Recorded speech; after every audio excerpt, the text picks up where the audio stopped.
IB Nation, welcome back to another edition of the Irish Breakdown Podcast. It's Friday. We got a Notre Dame game tomorrow, y'all. 2:30 p.m. on Eastern on Peacock. Notre Dame takes on Central Michigan. The 9th-ranked 3-0 Notre Dame Fighting Irish take on the 1-1 Central Michigan Chippewas. In a game that we expect Notre Dame to go to 4-0. I do expect that. This is not a very good Central Michigan team, and this is a pretty good Notre Dame team. So the Irish are going to get their chance tomorrow to improve to 4-0 and set up a big top 10 matchup between Notre Dame and Ohio State next weekend. But before we get to the Central Michigan game, obviously it's Friday, and that means it is time for a Friday free-for-all. I am back, as you can see, in the IB headquarters in here in good old Granger, Indiana. Got home late last night, a little after midnight. It was a long, long day of travel, but we are here because it's Friday, man, and so I couldn't possibly miss a mailbag. So we're going to get rocking and rolling here today. Got a bunch of good questions started already. Go ahead and throw those questions in there. It's Friday free-for-all, so obviously we'll talk Notre Dame football. We'll talk Notre Dame recruiting. We can talk Notre Dame versus Central Michigan, whatever Notre Dame topics you want to discuss. We can talk college football questions. If you guys have some questions about games coming up this weekend, we can talk about that. And I saw a question a little bit here about ranking some rappers. So we'll get into some of that stuff as well, too. So it's going to be a lot of fun. Some fun questions here today. And we'll go ahead and get rocking and rolling with Quinn Kibler.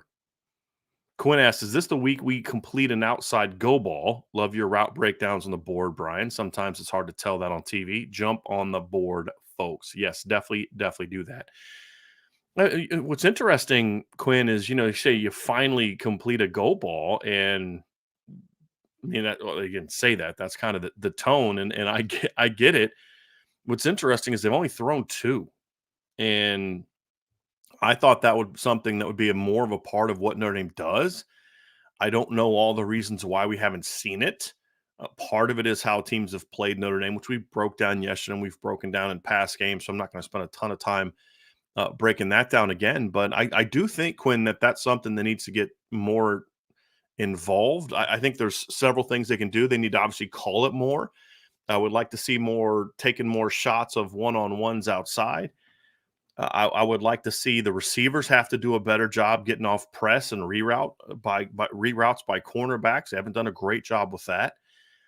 So there's a lot of things that have to get better. And then the other part of it too is Notre Dame's running the football really well right now in a lot of different ways. And there's a lot of faith in the run game.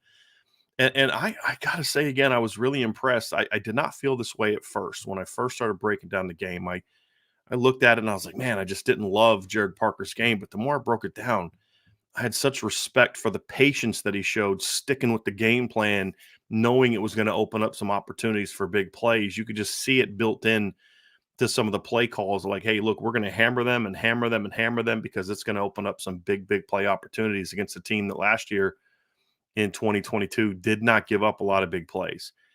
And so to see Notre Dame do that. And look, the other part of it too, which was interesting, you talk about Notre Dame developing as a team. One of the questions we had coming into the Tennessee State or the NC State game was, would Notre Dame be able to generate big plays? We had seen the 2 40-yard touchdown checks that were, blown coverages against not a very good team. We saw a 50-yard run by Audric Estime where he just kind of bulldozed some FCS linebackers, got hit at like 3 yards past the line, ran him over. You look at those and you're like, yeah, I don't know if those really project to the NC States and the Ohio States and the USCs and the Dukes and teams like that, the Clemsons. So to look at last week's game and see those big plays happen against that NC State defense was an encouraging thing. I talked about this earlier in the week. Last year, NC State gave up 4 plays all year in 13 games of 40 yards or more. 4. That's it. Notre Dame did that on Saturday. I believe, right? They had a 65-yard, an 80-yarder, a 65-yarder, a 45-yarder, and I'm drawing a blank now. You had the 80-yarder by Audric Estime. You had the 65-yarder by Chris Tyree. Yeah, 4. You had the 65-yarder by Chris Tyree, the 45-yarder by Tobias Merriweather, and then the 40-yarder from Holden Stace. I knew I was missing one. So they matched the season-long total from NC State from last year in one game. So what you saw was real good efficiency the first 2 weeks, big play stuff in the second or in the third game. Now they gotta put it all together, right? And then add a few more elements in, and the elements in are gonna be some of those outside go shots. I think those are things they're gonna need to be able to hit. Receivers gotta play better. They've gotta be willing to take those shots. I don't know if this is the game for that or not. I hope it is, but, I do think it's something that needs to get built into the system and built in relatively quickly because we know the quarterback can throw 'em. We've seen that. Right? We know that. It's now, can the receivers make those plays and are they willing to call it? Next question is from John A1. John asked, through 3 games, is the O line better at pass pro or run blocking? Part two, between them, which requires the most improvement? It tends to vary from team to team. I've always felt, especially in the modern game, it used to be a little bit different, but in the modern game, I've gone back and forth on this. I really believe that pass blocking nowadays is a little bit more challenging, especially um, when you look at just the intricacies of the type of pressures teams bring. They're going to just do so much more stuff now that I think pass blocking it takes a little bit longer to kind of get going. Well, I think run blocking tends to be about a little bit about bully ball and those type of things. So I think pass blocking, depending on who you are and what you're doing, can take a little bit more time to really get everybody on the same page. What is Notre Dame better at right now? I'd have to say right now, probably run blocking, but not by a ton. I think they're having issues with the same things in both areas. They're having issues with sort of the inside twist, the slants, the linebackers coming, the double inside, the cross dogs inside. They haven't had a ton of issues on the outside other than just Blake Fisher just getting beat a couple times. I mean, they've been able to handle that in the past game. But those issues inside are happening to them, hurting them in the run game and the pass game. And a lot of the issues in the run game, I'll say issues, some of the short yardage situations in the run game really come down to the opponents just bringing more guys in the box and learning to block. That's really what was happening early against NC State, is there just weren't enough bodies to block all those guys, on top of the fact that they weren't getting a really good push early on. That changed pretty quickly. We saw that on the third drive of the game. They started getting a little bit of movement and started to put a drive together, got a field goal, and then of course you come out of the break on the fourth possession of the game and you rip off an 80-yard touchdown where the running back doesn't get touched. So I'd say right now run blocking, they're a little ahead on run blocking. Got some super chats here. We got one from Rob Osgood. Rob says, "Hey guys, in my opinion, this is a pay attention to detail game, clean things up to get ready for next week. What is the top thing you want to see cleaned up, Rob?" This is a good timing for this question because it ties into what I just said and what I was just talking about in the previous question, which is there are things Notre Dame's had issues with the last 2 games. A lot of the inside stunts, a lot of the different run stunts and run blitzes that teams are throwing at Notre Dame. We've seen the guards miss guys, the center miss guys when they're doing these line games and second level stunts and pressures, and it's resulting in some negatives. We know Ohio State's going to bring that. That's who Jim Knowles is. I mean, he's definitely going to want to bring that. And Notre Dame's going to have a plan for it. And they're going to have to get better at it and clean those things up. So I think just, you mentioned the attention to detail thing, Rob. I think a big part of that in the run game is that right there. It's attention to detail. It's, moving your feet at the snap, proper footwork at the snap, using your hands correctly, driving your feet through contact, good communication in the run game. Making sure that you guys are on the same page as far as if there's twists and stunts and second level pressures, who's getting who. So I think there's just a lot of communication in the run game and pass pro on the offensive line that needs to get cleaned up. That is not abnormal early in the season, to be honest with you. I mean, we saw last year's offensive line need some time to get going. This year's offensive line needed some time to get going. Georgia's offensive line clearly needs some time to get going as well. They have not exactly lit the world on fire in their first 2 games. When you look at the Bulldogs and what they've done the first 2 games running the football, they went for 159 yards and only 5.3 yards per carry against Tennessee Martin. Then they went for 99 yards and only 3.5 yards per carry against Ball State, and they only gave up 1 sack so far. So it's not like there's a bunch of minuses in the sack game on there. And so you look at that, and you look at Georgia through 2 games, they're rushing for 129 yards per game. They've rushed for 258 yards so far on the season. That's not exactly, lighting the world on fire. So Notre Dame hasn't lit the world on fire running the football either. Although I would argue, and I'll say this again, that I believe Notre Dame has played better run defense competition than what Georgia has faced. When you look at playing Navy, who's was a pretty good, really good run defense last season, and then you look at playing NC State. Those are the number 3 and number 11 rush defenses in college football last year. Ball State was 105th last season. So I would argue that Notre Dame is, relative to the competition, has run the ball effectively. I still think there's a need for greater efficiency against the better competition. We didn't exactly see Notre Dame this past 2 weeks, or this past week especially, but even against Tennessee State, the efficiency was not great. When you look at just the what it should have been against a team like Tennessee State, it really wasn't. It wasn't an ideal situation. And then you look at kind of what Memphis did last night to Navy, and you got to ask yourself, is Navy as good of a run defense as they were last year? So far they haven't been. That was actually a really good game by Navy last night. I thought they battled with Memphis very well, but at the end of the day, they gave up 190 rushing yards and gave up 191 to Notre Dame, and so you look at it and say, hey, there's some good signs in there, but they've got to get better. But that's true for a lot of teams. Go look at Ohio State's rushing numbers. Go look at Alabama's rushing numbers. There's a lot of teams that are going to need to kind of improve and get a lot better. And Notre Dame's like everybody else. But O-line is the big thing for me.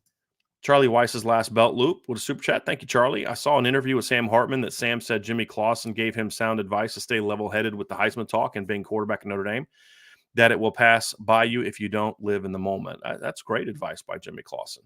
Look, the Heisman stuff will start. Don't worry about that. You can't control that. All you can control is your play on the field. And I think Jimmy is in a unique position to talk about such a topic. And I've actually heard a lot of things in the last couple of years about how Jimmy Clausen interacts and just some of the lessons he's learned that for what he went through, that sounds like he's made some changes in his life and when it comes to those type of things. So I think that's great advice, and live in the moment, and I think part of the issue for Jimmy was he was becoming an NFL guy and all that kind of stuff was always kind of so thrust upon him that he didn't get a chance to enjoy high school and enjoy college for just being in that moment. There was always that thought of what was going to come next. And so I can understand that, but I think it's very good advice. Very good advice. Here is a super chat from Tyler Evans. Who needs a win more in the backyard brawl, and why? This is a good question. And can I say that I'm just happy that this series is back? I actually rather enjoy this series, and I like that it's back. It makes too much sense for those who don't know, it's Pitt versus West Virginia. Who I think needs the win more, to me, it's West Virginia for a couple reasons. One, they're at home. Number two, their coach is on the hot seat. Pat Narduzzi is not on the hot seat. Coach Narduzzi, much as I dislike him, has done some good things at Pitt. I mean, I'd be shocked if he was on the hot seat at Pitt. He won 9 games last year, finished in the top 25, won 11 games the year before, finished number 13 overall, won the ACC. So I think Coach Narduzzi's done a nice job. Hasn't had a losing season since 2017. Has twice played in the ACC championship game, and has done some nice things at Pitt. So whereas if Neil Brown loses this game at home, and you look at what they got coming up on their schedule, so that would drop them to 1-2. They've got Texas Tech at home next week. That's no gimme. At TCU, at Houston, both losable games. Home against Oklahoma State, it's going to be tough. At UCF, that'll be a battle. BYU at home. At Oklahoma, I don't see that happening. Home against Cincinnati and at Baylor. I mean, literally, West Virginia could lose every single game they play. I'm not saying they're going to. I'm just saying, like, there's no gimmies on the schedule after Pitt. So they have a really challenging schedule. So if you're not able to beat Pitt and you fall to 1-2 and you haven't even got into conference play in a year where the Big 12 looks like a pretty solid conference, guy could be out of a job. He may not make it through the entire season. You need this game against Pitt, in my opinion, to get some momentum. And then if you can kind of go in next week and beat Texas Tech at home, now all of a sudden you're 3-1 and you've got a much better shot of going. Well, they'd have to go 3-5 the rest of the way. So home wins over Oklahoma State, BYU, and Cincinnati, and you're in a bowl game. And I think that's something that could maybe salvage his career there. So I think big picture, I would argue that West Virginia needs to win more. I think Pitt, based on preseason expectations, the loss last week to Cincinnati was very disappointing.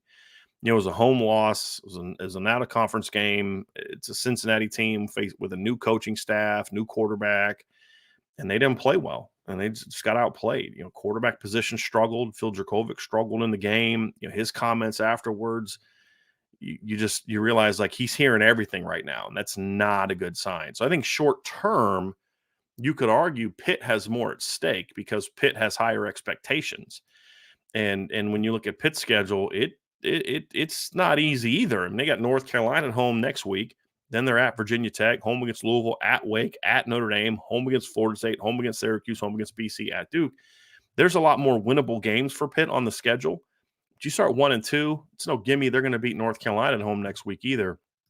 They could be in for a rough spot. But I think Coach Narduzzi is going to be able to much easier survive a down season than Neil Brown could. If Neil Brown has another down season, he's gone. So that would be the reason why I would go do that one. Maltavius with a super chat. Thank you. Maltavius says Equanimity St. Brown rooting for Colorado if they match up against Notre Dame. I thought that was a really petty, ridiculous response. I'm really tired of the talk about the hate for Colorado. I don't see that. There are people that don't like Colorado. Guess what? There's people like that about every program. We cover Notre Dame. I face that all the time. There's also a lot of people giving Colorado a lot of love. There's a lot of people supporting Colorado. So Colorado is like every other team. Some people love what they're doing. Some people hate what they're doing. It's just like anytime somebody says something negative about Deion Sanders, oh, the hate. It's like, grow up, people, grow up. And, it's kind of, what I think of? Remember that scene from Rudy when Vince Vaughn's character kind of gets into it with Rudy and Eric Parsegian, the guy playing Eric Parsegian goes, you just summed up your entire sorry career in one sentence. And to me, when Equanimity says something like that, it explains so much about his career at Notre Dame.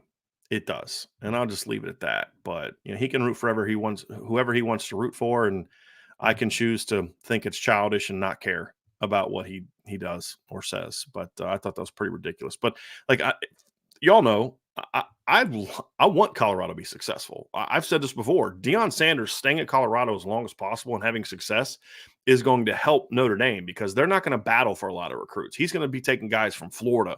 He's going to be taking guys from Bama and Florida State and LSU and Georgia and teams like that. He's not going to be taking a lot of guys that would otherwise go to Notre Dame. And to me, I've always said this, you spread that town around. That's good for the game. That's good for college football. Deion Sanders doesn't conduct himself in the way that I would as a coach because he and I are different people. But say whatever you want about Deion Sanders, how he acts is who he is. He's one of the most. That's Deion. That's Deion being Deion. He's being genuine. I like that. I respect that.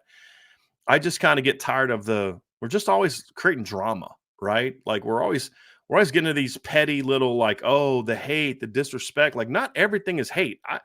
Some people don't like Colorado. They don't like Deion. So freaking what? There's people that don't like every coach in college football. But nowadays, and we just get into this. Somebody says something critical about a program. Oh, the hate. Grow up. Grow up. People say it's sports, right? We're talking about freaking sports. And, so I'll keep rooting for Colorado and others will keep not rooting for Colorado. That's what sports is all about. But I just thought Equanimity just showed his true colors a little bit with that one. And let's be honest, we know what the media is doing, right? We know what the media is doing. They're hyping up Colorado, because it gets them clicks because it's a storyline. And B, the first time Colorado loses a game, if they get blown out, the first time a player gets arrested, the first time Coach Sanders says something that they can spin into being, controversial, the first time that, something bad happens, it's pounce. Like just there, so it's what they always do with programs like this. We're going to tear them up or build them up so we can tear them down when something goes wrong and get clicks on it both ways, get views on it both ways. It's just so they create narratives. That's what I hate about sports media nowadays. Well, it's actually what media in general is. They create narratives instead of just reporting on the news. Colorado is a great story so far. This is one of the worst teams I've ever seen in my life a year ago. And they're 2-0 now, and they've got wins over TCU, Nebraska. That's a even just that's a pretty good turnaround, and they've been fun to watch. And so as a college football fan, I rather enjoy it. But we're just seeing what makes me sick about the media, which is they take these things and they just turn them into something that they're not, create all this drama-filled storylines, and then this is what we get, right? So I just get tired of it. Kevin Carter with the super chat. Thank you, Kevin. He says, ripping off the Band-Aid. Thank you for all of the tireless effort and giving us all of the up-to-date intel on every recruit, especially Gibby Lambert, who we know Notre Dame is in a good status with, and there are no further updates. Yes, there are no further updates. Notre Dame is in a great position. They'll remain in a great position. Just relax and let it play out. So just give me 1 second here.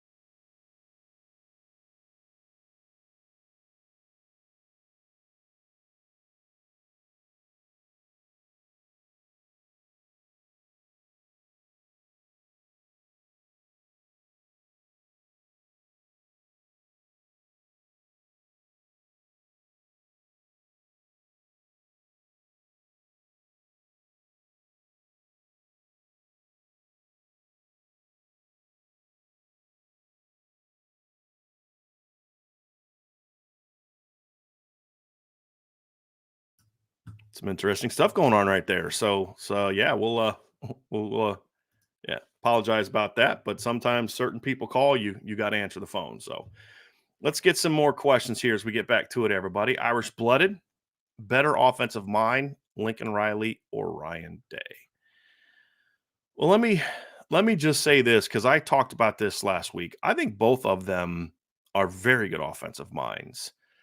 I do. I personally think Lincoln Riley's the better offensive mind.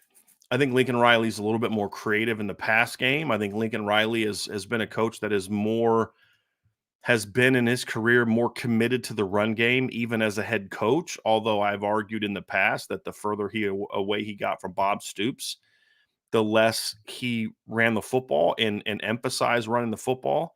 Even this year at USC, they're at 185 yards a game. They should be over 200 right now with who they're playing. But he still runs the football. They're still going for 185 yards a game. And I've just felt it's a more balanced offense. It's a more creative offense. So if we're just talking offensive mind, I think there's no doubt that it's Lincoln Riley. And so you're looking at two really good offensive minds. I think Lincoln Riley has also shown more of a willingness in his career, and this is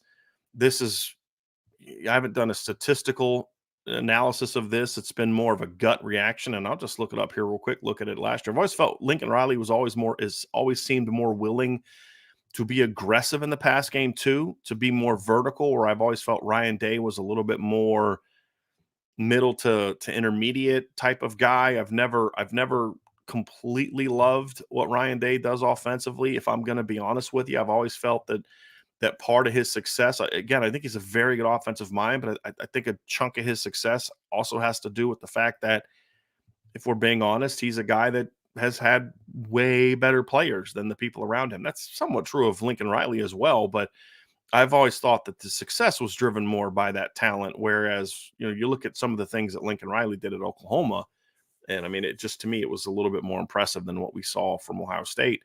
So looking last year, Lincoln Riley, you look at the deep balls, Caleb Williams last year threw 86 deep balls, 20 yards or more, according to Pro Football Focus, 115 mediums. So that is what, 201 passes and that's out of 502 attempts. So look at Ohio State, what they did last year. They had 61. Caleb Stroud, I should say, had 61 deep balls, 116 mediums. So that's 176 out of 390 attempts. So if you look at it, USC attacks down the field a lot more frequently than Ohio State. But if you look at the rate in which they do it, Ohio State actually does it at a higher degree. I would be willing to also want to look into a little bit of a further study and to find out kind of what the type of deep balls were, because I know a lot of the 20-yarders for Ohio State are like the deep overs and things like that, not necessarily deep shots. So to me, there's a difference between a 20-yard comeback and a 50-yard bomb. So I'd be curious to see kind of how that builds up and how that would match up in the end. But this has kind of always been my impression of the two, but they're both very good offensive minds. Pete Weber, the super chat. What was the phone call about? That's going to be a little bit of a private deal right there, buddy. But things are getting interesting in South Bend. I'll just leave from a recruiting standpoint. We'll just leave it at that. But that's all I can do. Normally, when I've got someone on the show with me and I can answer those calls and that person can take it over. But today, guys, you just stuck with me. So I apologize about that. But yeah, interesting stuff, man. Jacob Saylor with a super chat. Thank you, Jacob. Just curious, given Notre Dame's offensive style, will there be much translation to how Michigan beat Ohio State, or are the styles too different to do what Michigan did? They're not really the same. Notre Dame likes to run the ball, set up the pass. Michigan likes to run the ball, set up the pass, but how they do it is very different. Notre Dame is more spread and how they do things with their principles. Michigan is more pro style with their principles. I think Notre Dame has some pro style stuff, but their pass concepts are different. Their run concepts are different. I think philosophically they both want to be built around the trenches, but I don't know that they get there the same way. And so, I mean, I hope so, Jacob. I hope so. I think Notre Dame can have similar success that Michigan did. I do think that if they play their A game. But look, I'll say this. Here's one concern I have. I don't know that Notre Dame's guard play and interior play this year in week 5 or game 5 is going to be as good as what Michigan's was the last 2 years when they played late in the season. That's my biggest concern. If that concern is alleviated in that game, then I think Notre Dame's got a really good chance to have a similar game plan where they run the ball, they take their shots down the field, and they're able to really gash Michigan or gash Ohio State in both areas. That would be very good to see. I just don't know that right now, with what we've seen through 3 games, if Notre Dame is there yet. But that's what they're going to need to do. That doesn't mean Notre Dame can't beat Ohio State. I'm not saying that at all. I'm just saying to beat them the way that Michigan beat them, where basically they just ran it down Ohio State's throat. I mean, that's really what they did the last 2 years. I mean, last year against Ohio State, they ran for 252 yards and averaged 7.2 yards per carry. The year before against Ohio State, they ran for 297 yards and 7.2 yards per carry. I mean, they've absolutely destroyed Ohio State up front the last 2 years. Can Notre Dame do that? I don't know. Because, look, we saw Notre Dame go against Ohio State, and what Notre Dame's offense did in that matchup was not that. It was the exact opposite of that. Notre Dame only ran for 76 yards last year, 2.5 per carry. It was not that kind of performance. So they've got to prove they can do it, and so far they haven't. And I think a big part of it is just Michigan's got pretty good guard play, really good guard play. And Notre Dame guard play last year was solid, but you didn't have Jarrett Patterson in the opener. And it just, Zeke Crow still finding his way, is getting in the starting lineup at center. Could Notre Dame have had more success running the ball on Ohio State later in the year? Yeah, I believe so. Would it have looked like what Michigan did? No, I don't know. I don't know. It's possible. We saw them do it to Clemson. So it's possible, but I need to see it against Ohio State first before I'm ready to say that they can do it. But big picture philosophically, Jacob, it could be similar, but the way they go about it's very different. Super chat from Relly Q. Thank you. We all love the Marcus Freeman hire, but we also know he was green as a head coach. Are you impressed at his growth between his first and second season, or is it this where you expected him to be. I am impressed with the adjustments and evolution. I think those two things can both be true, really, Q. I don't think it's like well, this is where I expected him to be, so I'm not impressed. I expected him to be there because I am impressed with him as a football coach, as a leader, as a man. I'm impressed with his ability, which is why my expectations for immediate growth were a little higher. I was actually disappointed in what he did in year one, to be completely honest with you, because of what we saw against Marshall, but even more so against Stanford. But look what he did coming out of that. I mean, he grew up in a hurry as a football coach. Notre Dame wins 6 of their last 7. They've now won 9 of their last 10. They've won 4 in a row. Be 5 this weekend, we anticipate. So I honestly am not surprised at all that we're seeing this team make a jump under Marcus Freeman. I think he learned a lot from his first season. I think he learned a lot during his first season that he started to utilize during that season. It didn't even get to where like you got to the offseason and he had to look back and say, gee, what have I done wrong? What did I need to do better? What kind of adjustments can we make? He started to do some right away. And I mean, right in season. And we saw Notre Dame bounce back from that Stanford loss. It kind of, I'd say offensively, really impressively that next week against UNLV, but just as a team coming out of that, just kind of thumping teams, coming out of that loss, showed me a lot. And so I fully expected this team to be that way. But I'm also not getting too far ahead of myself, because when you're the head football coach of Notre Dame, I don't care if you're in year 2 and you're 37 or if you're in year 20 and you're 60, you're supposed to beat Navy. You're supposed to beat Tennessee State. You're supposed to beat NC State, if we're being honest about it. This is Notre Dame. The games that are going to truly determine how good of a job Marcus Freeman is doing this year are still on the schedule. But from what we've seen so far, very impressed. But so, yeah, I can be impressed with it, but also say that this is also where I expect him to be, because the expectation came from the high opinion that I have of him. And I don't think it's normal for every second-year coach to have that kind of success. I mean, if you look at Dabo, what he did at Clemson, I mean, it took Dabo a little while to get Clemson rolling, right? And he's 53 now. So when he took over in 2007, what is that? That's 16 years. So he was about the same age as Marcus Freeman. And his first year, he took over in the middle of a season. They went 4-3 in 2008. That next year, they went 9-5. And then the next year after that, 2010, they went 6-7. So it really wasn't until year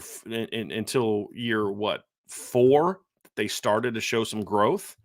And then that year ended with an embarrassing bowl loss. If you all remember, they lost three of their last 4 of their last 5. They climbed up all the way to number 6 that year. Had some good wins, beat Auburn, beat Florida State, beat Virginia Tech. Then they lost to Georgia Tech by 14. They lost to NC State by 24. They lost to South Carolina by 21. And then they won the ACC title, got blown out by West Virginia in the Orange Bowl. I believe that was a Geno Smith team. And then, of course, the next year came out. And I think the next year, 2012, which was year 5 under Dabo, I think that was the year, in my opinion, that they really turned the corner as a program, because he inherited a decent team. I mean, look, the 3 years before under Tommy Bowden, they went 8-4, 8-5, and 9-4. They went, Dabo's first year, they went 4-3. Excuse me, hold on a second. 4-3. So they went 7-6 on the season. And they were just kind of that team for a while. It wasn't really until 2012 they started to turn the corner. So I was having this conversation with somebody recently, and they were talking about. So let me, before I get too far ahead of that. So Dabo, same age as Marcus Freeman, he never been a head coach before. It took him a while to really take the program to another level. We've got to see if Marcus Freeman can do that.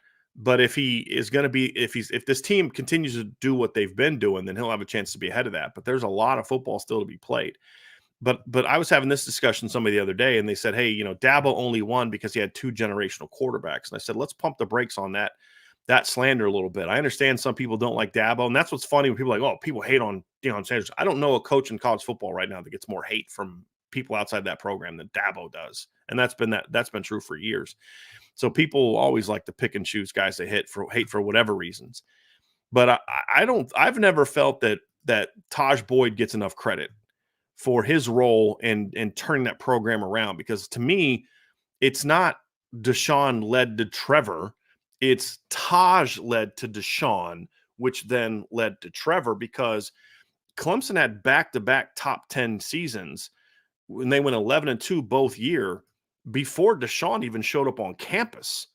In 2012, they went 11-2, lost to Florida State, and then lost to Steve Spurrier's South Carolina team that year. They beat Auburn at the beginning of the season, and then they went to the Chick-fil-A Bowl, beat LSU in 2012. This is a year after LSU played for the national championship against Alabama, and LSU was ranked number 9, and they went into the Peach Bowl. Taj had one of the most big-time money throws I've ever seen in a bowl game in that LSU game, if you guys remember that one. But the year before, LSU was 12-0 and playing for a national championship, or 13-0 and playing for a national championship. The next year, they go out. They're 10-2, and they go out and get beat by Clemson in a bowl game in what was a heck of a ball game. And then that year, their only 2 losses were at Florida and a 4-point loss to Alabama, who ultimately went on to win a championship. And then the next year, 2013. They went out and went 11-2 again in 2013. Also lost to Florida State. Again, lost to Steve Spurrier in South Carolina. Beat number 5 Georgia to start the season. And then they beat Ohio State, Urban Meyer and Ohio State in 2013, the year before Ohio State went to win a championship. So the Clemson started to get there before Deshaun Watson got there. And I think what Taj did set the stage for Deshaun to go to Clemson and get to that point.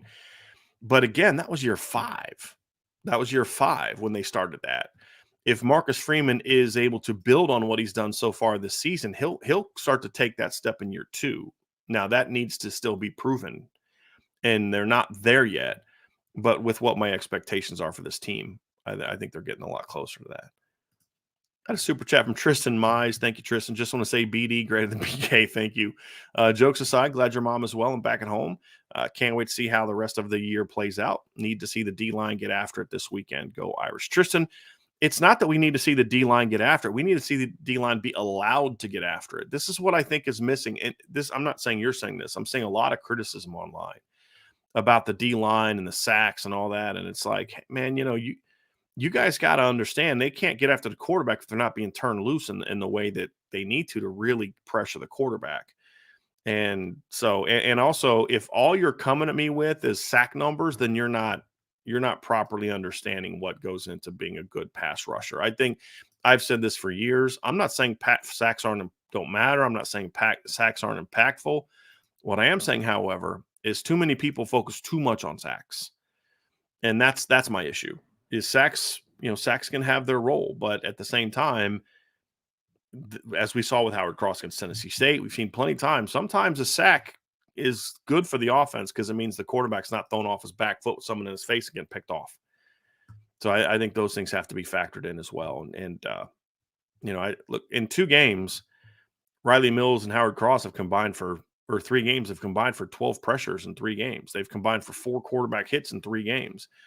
And when you look at that, when you consider Navy dropped back and threw the ball, 13, 14 times, I believe.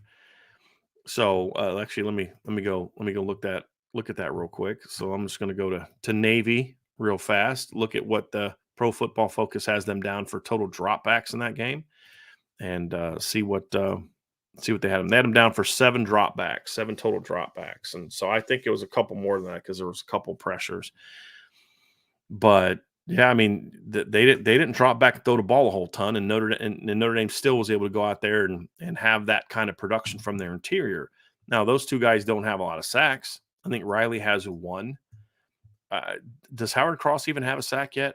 Let me look at this real quick. Let me look at the sack numbers. Yeah, Riley Mills is the only interior guy in the normal rotation that has 1. Donovan Hines has the other. So, but look at the opener against Navy, the Josh Burnham sack. It was a great play by Josh Burnham. But what happened right before Josh got the sack? Gabriel Rubio's pressure forced the quarterback to step up. Then Josh got the sack. Doesn't show up on the stats for Gabriel Rubio. It shows up as a sack for Josh Burnham. But Gabriel Rubio played as much of a role in that sack as Josh Burnham did, and both made great plays. So to me, consistent pressure is the key. But to get consistent pressure, you've got to be allowed to consistently pressure. And that's really what we just haven't seen as much of from Notre Dame so far this season.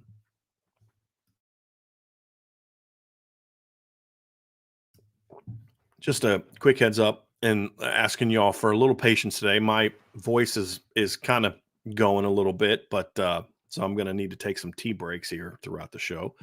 But going to power through. Going to keep powering through. Next question from John A1. Does Notre Dame have a bit of an issue developing the field and boundary receiver spots, or is it most of the players in the room fit the slot position better? I don't think either one of those things are necessarily true. Notre Dame's had a problem developing all receivers in recent seasons. It's gotten better the last 2 years. John, we're 3 games in, man, and hasn't necessarily been a need for the outside guys. The part of the reason the inside guys are doing so much is because of teams are overplaying the outside guys.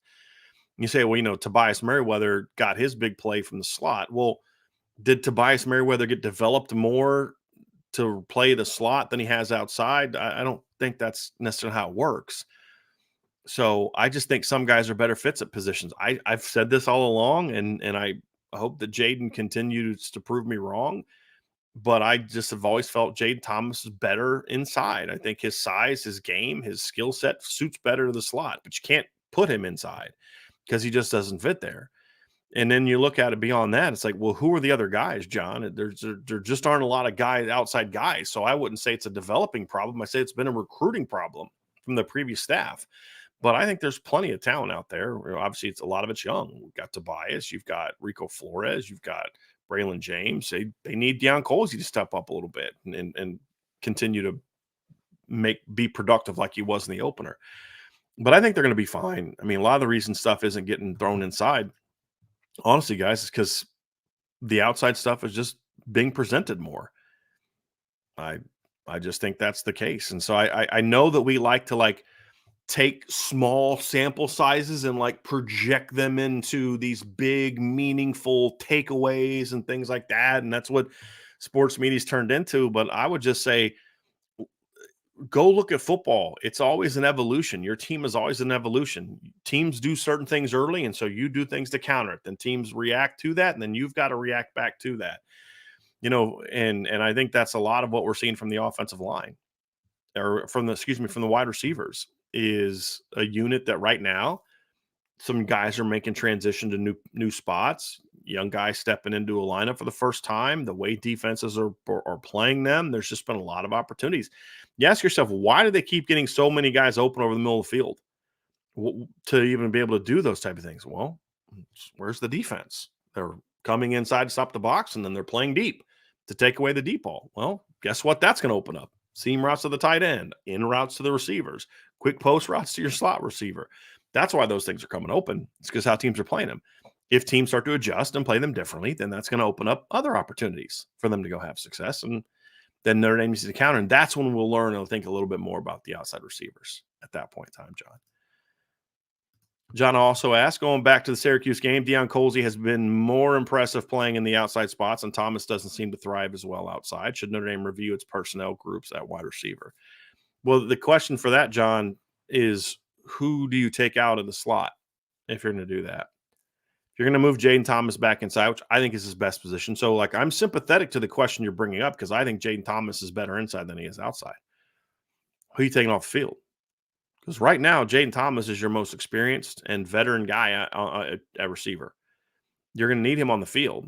So then if you move him to slot and he's playing a lot of your slot snaps, do you not play Chris Tyree a whole lot? Do you not play Jaden Greathouse? Do you move Jaden Greathouse outside? Actually, I would consider the latter. To me, it's not so much moving Jaden around or moving Jaden in the slot. It's moving Jaden Thomas around more. Letting him play multiple spots is what I would like to see. And then Deion's got to me, get more chances outside. I'd like to see Jaden Greathouse get more chances outside. I don't know why Deion's not playing more. We're not at practice. I know that he wasn't overly impressive in the practices we saw, but then he comes out against Navy and he plays well. And as I said at the time, we just have to and Notre Dame has to do this as well. Sometimes you have to come to grips with the fact that some guys just don't practice well. And you've got to give them more chances to prove that, hey, I know some coaches hate this. They hate the term gamer. Well, you may hate it all you want. I didn't like it as a coach, but it's a reality. Some guys are just, for whatever reason, better on game days. And I don't know why that is. I can't tell you, what causes some guys to be that way. And I mean, there's just a lot of things that I don't know, but I'm just telling you that's just what you see sometimes. And that's just you it's weird, but it's the truth.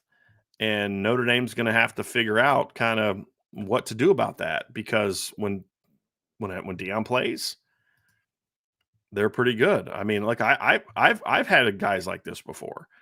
I've had guys in during my career that you, I've talked about this at when I was at Duquesne. I had a kid, a wide receiver named Michael Warfield on my team in 2003, and he just was not a great practice player. Just wasn't. He just couldn't get time. I mean, he'd spend half the practice getting stretched out by the trainers. He just could not get loose.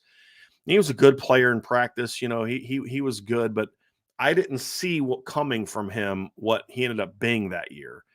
And what he ended up being that year was a phenomenal wide receiver.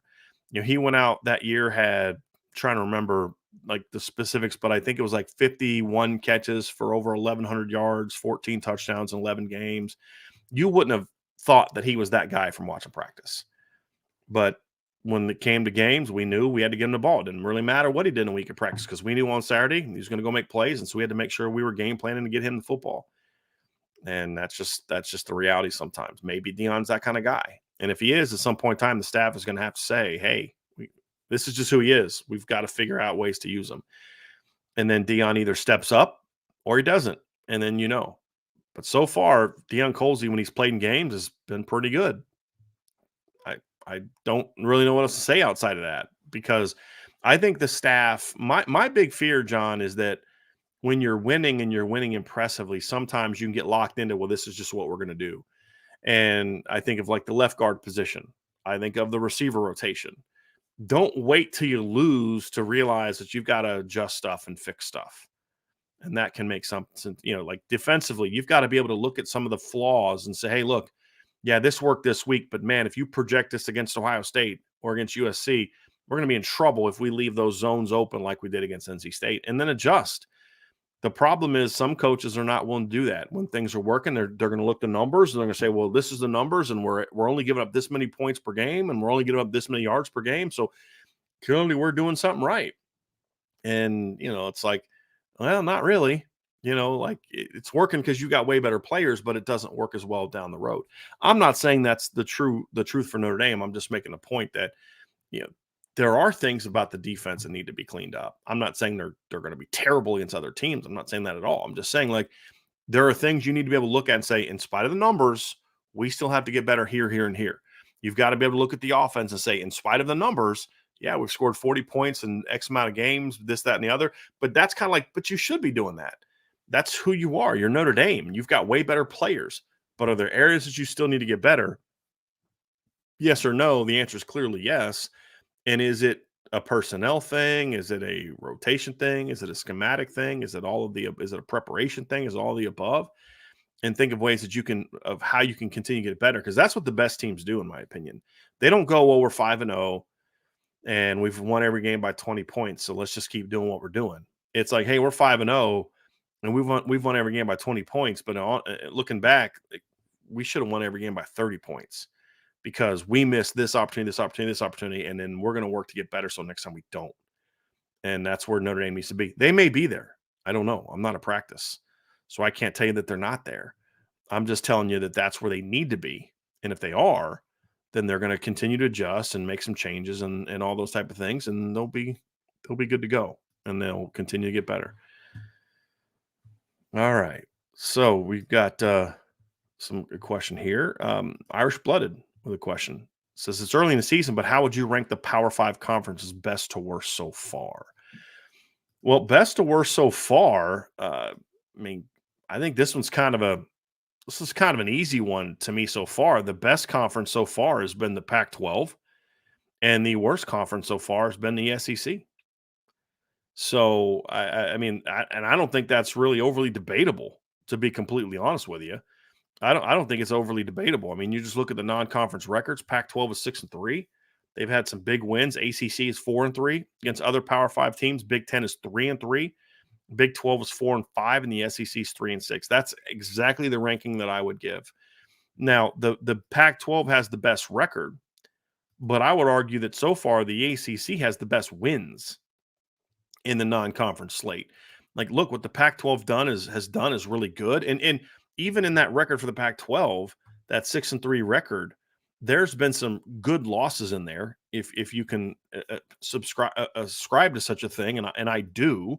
For example, last week, Arizona goes on the road against a pretty quality Mississippi State team, takes them to overtime, and you're like, yeah, it was a loss, and you want to win those games, but that was a heck of a ball game, and Arizona represented themselves very well. And you say, you know what, Cal should have beat Auburn. They should have beat Auburn, but they battled. They actually outplayed Auburn, I thought, to be completely honest with you.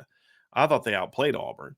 But then you look at the other wins, you got Oregon sloppily beat Texas Tech, and Utah sloppily beat Baylor. Those games should have happened. Those teams should have beat those teams.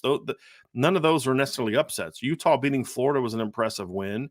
But outside of that, it's Washington or Colorado beating TCU. That's a good win. But is TCU really going to be that good this year? Washington State beating Wisconsin's a good win. I predicted that to happen. They beat them last year. But then when you look at what the ACC has done, and that's, like I said, that's where the really big non-conference wins have happened. You look at Florida State beating to me, Florida State beating LSU is better than anything anybody in the SEC has done, or Pac-12 has done. And I would argue that this past, that Miami beating Texas A&M is every bit as big as any win that the Pac-12 has had, and then North Carolina beating South Carolina was a pretty big win. So that's why I'd say I'd still give the Pac-12 the W in the higher ranking, because overall they're just having more success against the other Power Fives. But the ACC is number 2 for me because they've had more big wins, and the SEC has really struggled out of conference, which I absolutely love. And honestly, I'm curious what you all think, but I'm not surprised by it. I predicted Alabama to beat Texas, but I'm not surprised that Texas beat Alabama. I've said before, I love Alabama's talent. I've said this all offseason, but what have I been telling you guys for a very long time since this staff was put together? I did not like the staff that Nick Saban put together, especially on defense. I do not like Kevin Steele. I do not think he's a very good defensive coordinator.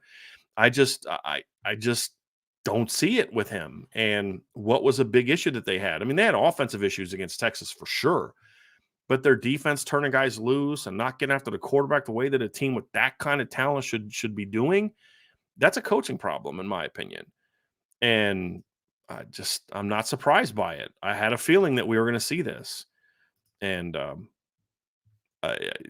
LSU was overrated. We talked about that this offseason. They're still a good team, but they were overrated. Florida State should have been the team that was the favorite. North Carolina is a better team than South Carolina. I mean, the SEC to me is just not the conference people make them out to be. Tennessee isn't as good as people think they are. Yeah, they're 2-0, but they're still living off hype. They looked sloppy against Austin Peay last week, and they didn't look that great against Virginia opener either, although that win looks a skosh better because Virginia beat JMU. But think about that. We're building up Virginia being a better win because they had a comeback home win over James Madison, who's in year 2 as an FBS program.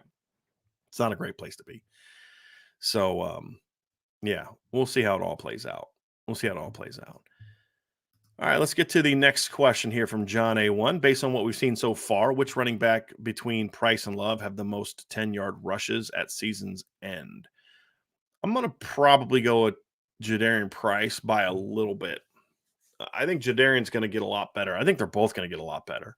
And I think they're both going to be dynamic. And I think by middle of the season to end of the season, they're going to be 2 and 3 in the running back depth chart. We already started to see it a little bit last week. And I think they're both going to be there. I do. I think I could see Love having more overall 10-plus yard gains if you throw in pass game, even though right now Jeremiah's ahead there. But I think that's an area where Notre Dame has yet to tap into Jeremiah Love's ability that I think we will see them start to do, is start to use him more in the pass game. because right now it's just been running, and I'm actually good with that because my thing is get him comfortable, get his feet wet, let him go out there, carry the football, and then as he shows himself capable of handling that pressure and handling the offense and playing the game and being physical and making plays, then you expand his role a little bit. And I think they're going to do that with both of those kids. I just think Jadarian's role is going to be expanded more in the run game because he's already being used in the pass game. And then Jeremiah's role is going to get expanded a little bit more in the pass game. Is how I see that one playing out. Got one from Brandon K. If Bear commits this weekend, do you take the commitment? How does Deuce coming next week affect it? That's a good question. Brandon, I think a lot of it's going to have to do with the communication that Deuce and Notre Dame have with each other this week. And because here's what it comes down to, and I'm going to have an article about this afternoon. After the show's over, I'll put it out. But here's what this comes down to for me, Brandon. You got two very talented quarterbacks, two raw but very talented quarterbacks that both like you, and you like both of them. You're in a situation where you're looking back at last year and you made the decision to put all your eggs in the Dante Moore basket, and it didn't pan out. You ended up okay because you ended up pretty darn okay with getting Kenny Minchie, but then you passed on Jackson Arnold, which I'm fine with. You passed on Chris Vizina. That one stung a little bit more. You passed on some other quarterbacks in order to be able to get Dante. It didn't work out, and then you had to. Really, Notre Dame got lucky last year that it was such a deep class, because this year in 2024, if you would have, let's just say hypothetically, put all your eggs in the CJ Carr basket and then CJ picks somewhere else, there's not a lot of other quarterbacks that they would have been able to go to. There's no Kenny Minchie who's like 10th in the class at quarterback. The 10th quarterback in this year's class isn't as good as the 10th quarterback in last year's class, in my opinion. So I don't know that Notre Dame wants to go down that road again. And they like Bear a lot. They like Deuce a lot. And so the conversations with both of them are going to be, hey, guys, listen, we love both of you. Deuce knows exactly where he stands with Notre Dame, and Bear knows where he stands with Notre Dame. And regardless of who may be one or two in their eyes, they're both outstanding. We're going to take either one of them. And Bear has said to us that he's not in any hurry to commit. That could change this weekend. Deuce has previously said he wanted to commit early. Now he's changed his tune and he wants to let the process drag out a little bit. And Notre Dame is saying, hey, man, you do you, but just so you know, we're not going to wait around for you. We need a quarterback. We can't wait. Let you go play the game, go visit all these SEC schools, and then all of a sudden you're staying down south. And my stance on Deuce Knight has always been, I think he loves Notre Dame. I do. I know his mom loves Notre Dame, but I've always been sort of skeptical of whether or not he's actually going to leave the South. And the longer he pushes back, he goes from wanting to commit this summer, and it would have been in Notre Dame, to now he wants to go visit this school and that school and the other school. He has every right in the world to want to do that. This is his life. This is his decision. But Notre Dame also has to be willing to say, we've got another really good quarterback wanting to come. And so we need to know, do you really want to be here or not? And if the answer is yes, but I want to go visit these other schools and wait till after the season, then Notre Dame can say, hey, we understand that, we respect that, but we got to move on here if this kid wants to come. And then the roles could be reversed, right? As they like Bear a lot, and they may think he may commit this weekend, but if he decides not to commit this weekend and he wants to let his process play out, the answer is going to be, hey, we like you, but if Deuce is ready to make his decision, then we're going to take his decision as well. So to me, it's a win-win for Notre Dame. It really is. And I've made my opinion clear. I think Deuce is the higher ceiling guy. Bear's the higher floor guy. They both have pretty good ceilings. They're different type of players in some ways. There's a lot of similarities in others. They're both, good athletes. Deuce is the more dynamic runner than Bear is. Bear's a little bit more of an accurate passer. Deuce has the stronger arm. There's a lot to like about both of them. And to me, if I'm in Notre Dame's shoes and Bear Bachmeier decides he wants to commit this weekend, I take it. But I'd let Deuce know, hey, listen, Bear's coming this weekend, and if he wants to commit, we're going to take it, unless you tell us you want to be here. And that's how I would play it. This is my opinion. That's how I would play it. And if Deuce is like, nah, I'm not ready to do that, and Bear wants to make his decision, then I'd take his commitment and call it a day. That's what I would do. That's kind of how I would take it.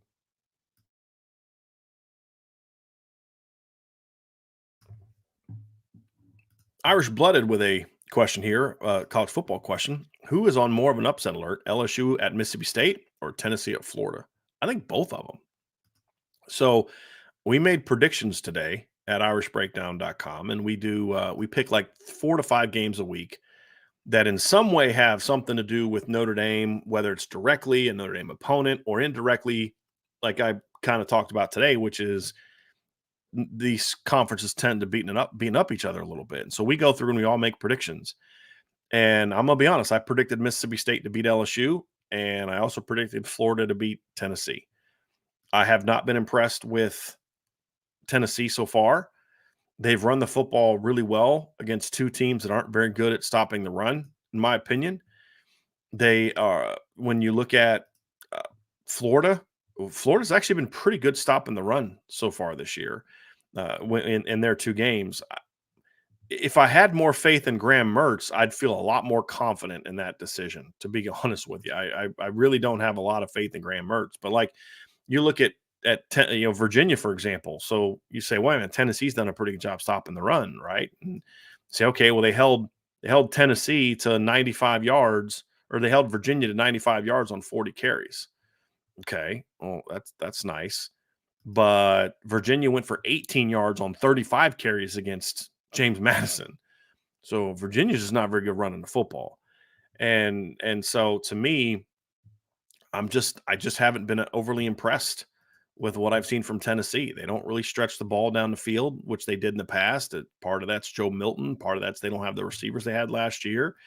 And I'm just not overly impressed with what they've done so far. I just haven't been impressed with them. You look at Austin P. They beat last weekend 30-13.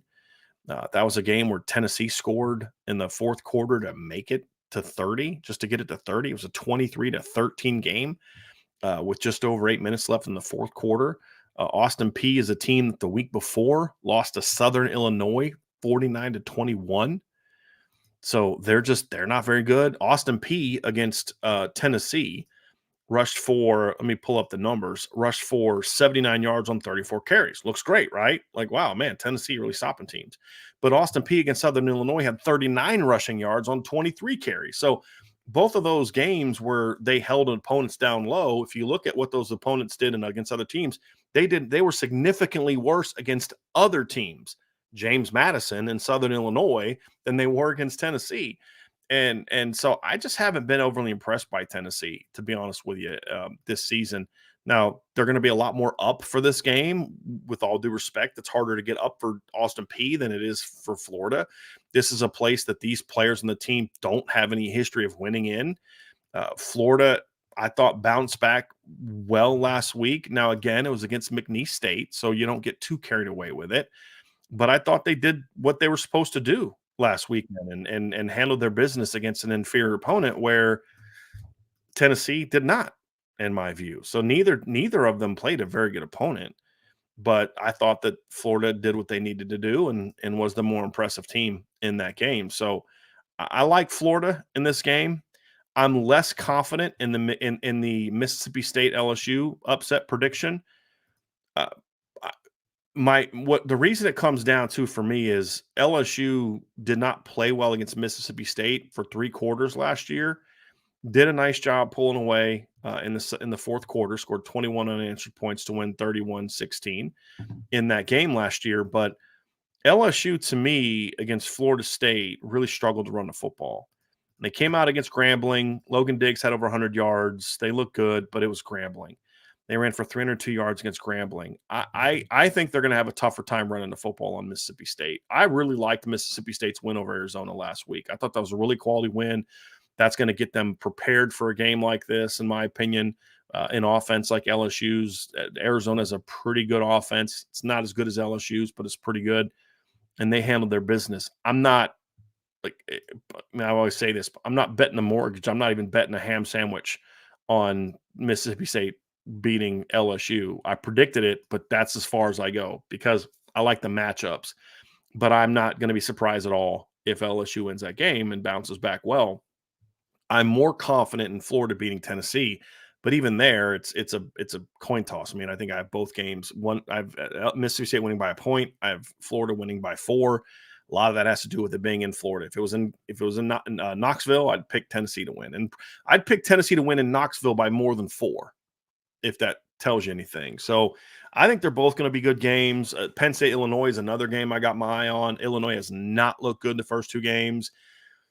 How are they going to be? Their defense has not been nearly as good as I thought it was going to be, but I do think their offense has been a little better than I thought. This is going to be the first real offensive test of the year for Penn State. I don't think West Virginia was much of an offensive test.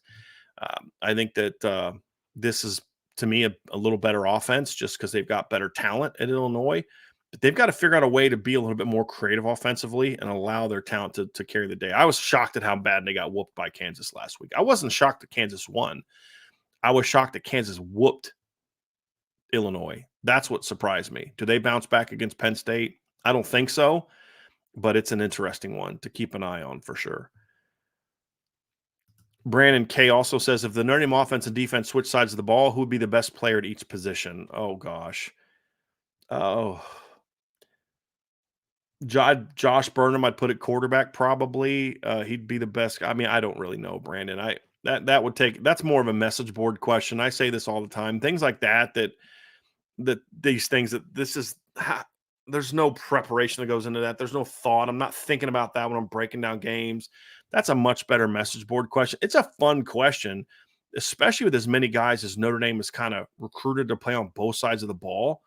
And like Jeremiah Love was some schools recruited as a DB. So if we're talking about switching sides, you're pretty good DB. But to sit there and think about that, I don't know if that's something that I would necessarily be able to answer just off the top of my head. And then I don't have a guy on the show with me where I could kind of say, hey, you talk while I think about my answer. And sometimes you can kind of do that. Hey, Ryan, you go first, or Vince, you go first, and let me think of my answer. I can't obviously do that today. So I don't, I'd have to think more about that one. Just your ordinary Joe. Any thoughts as to why Steve Angeli did not throw a pass last week? It reminded me of the cleanup garbage times of yesteryear. So, I mean, Joe, your backup quarterback's not going to throw every single time he's in the game.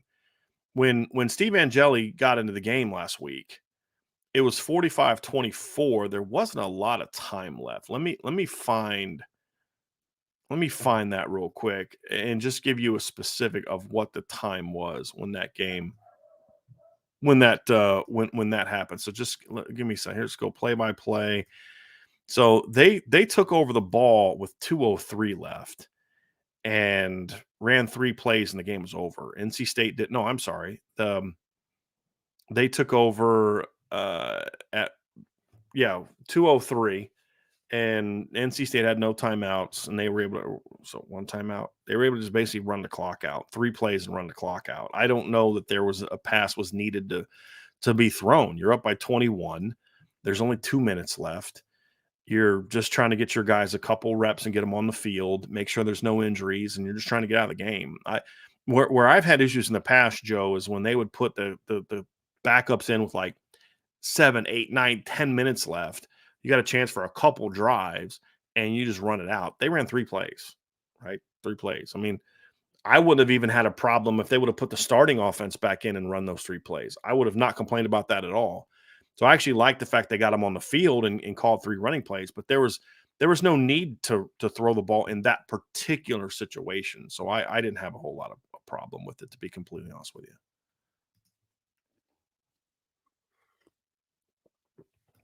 Okay, let's get to ND Estimate Trucking. In your opinion, with the way the D-line is being forced to play in Golden's scheme, how does that affect recruiting moving forward? I'm sure no top D-line wants to eat blocks all game and not get sacks. Guys, we're 3 games in. Can we just see how the season plays out first before we start? Like Notre Dame's 3-0. They are giving up 10 points a game.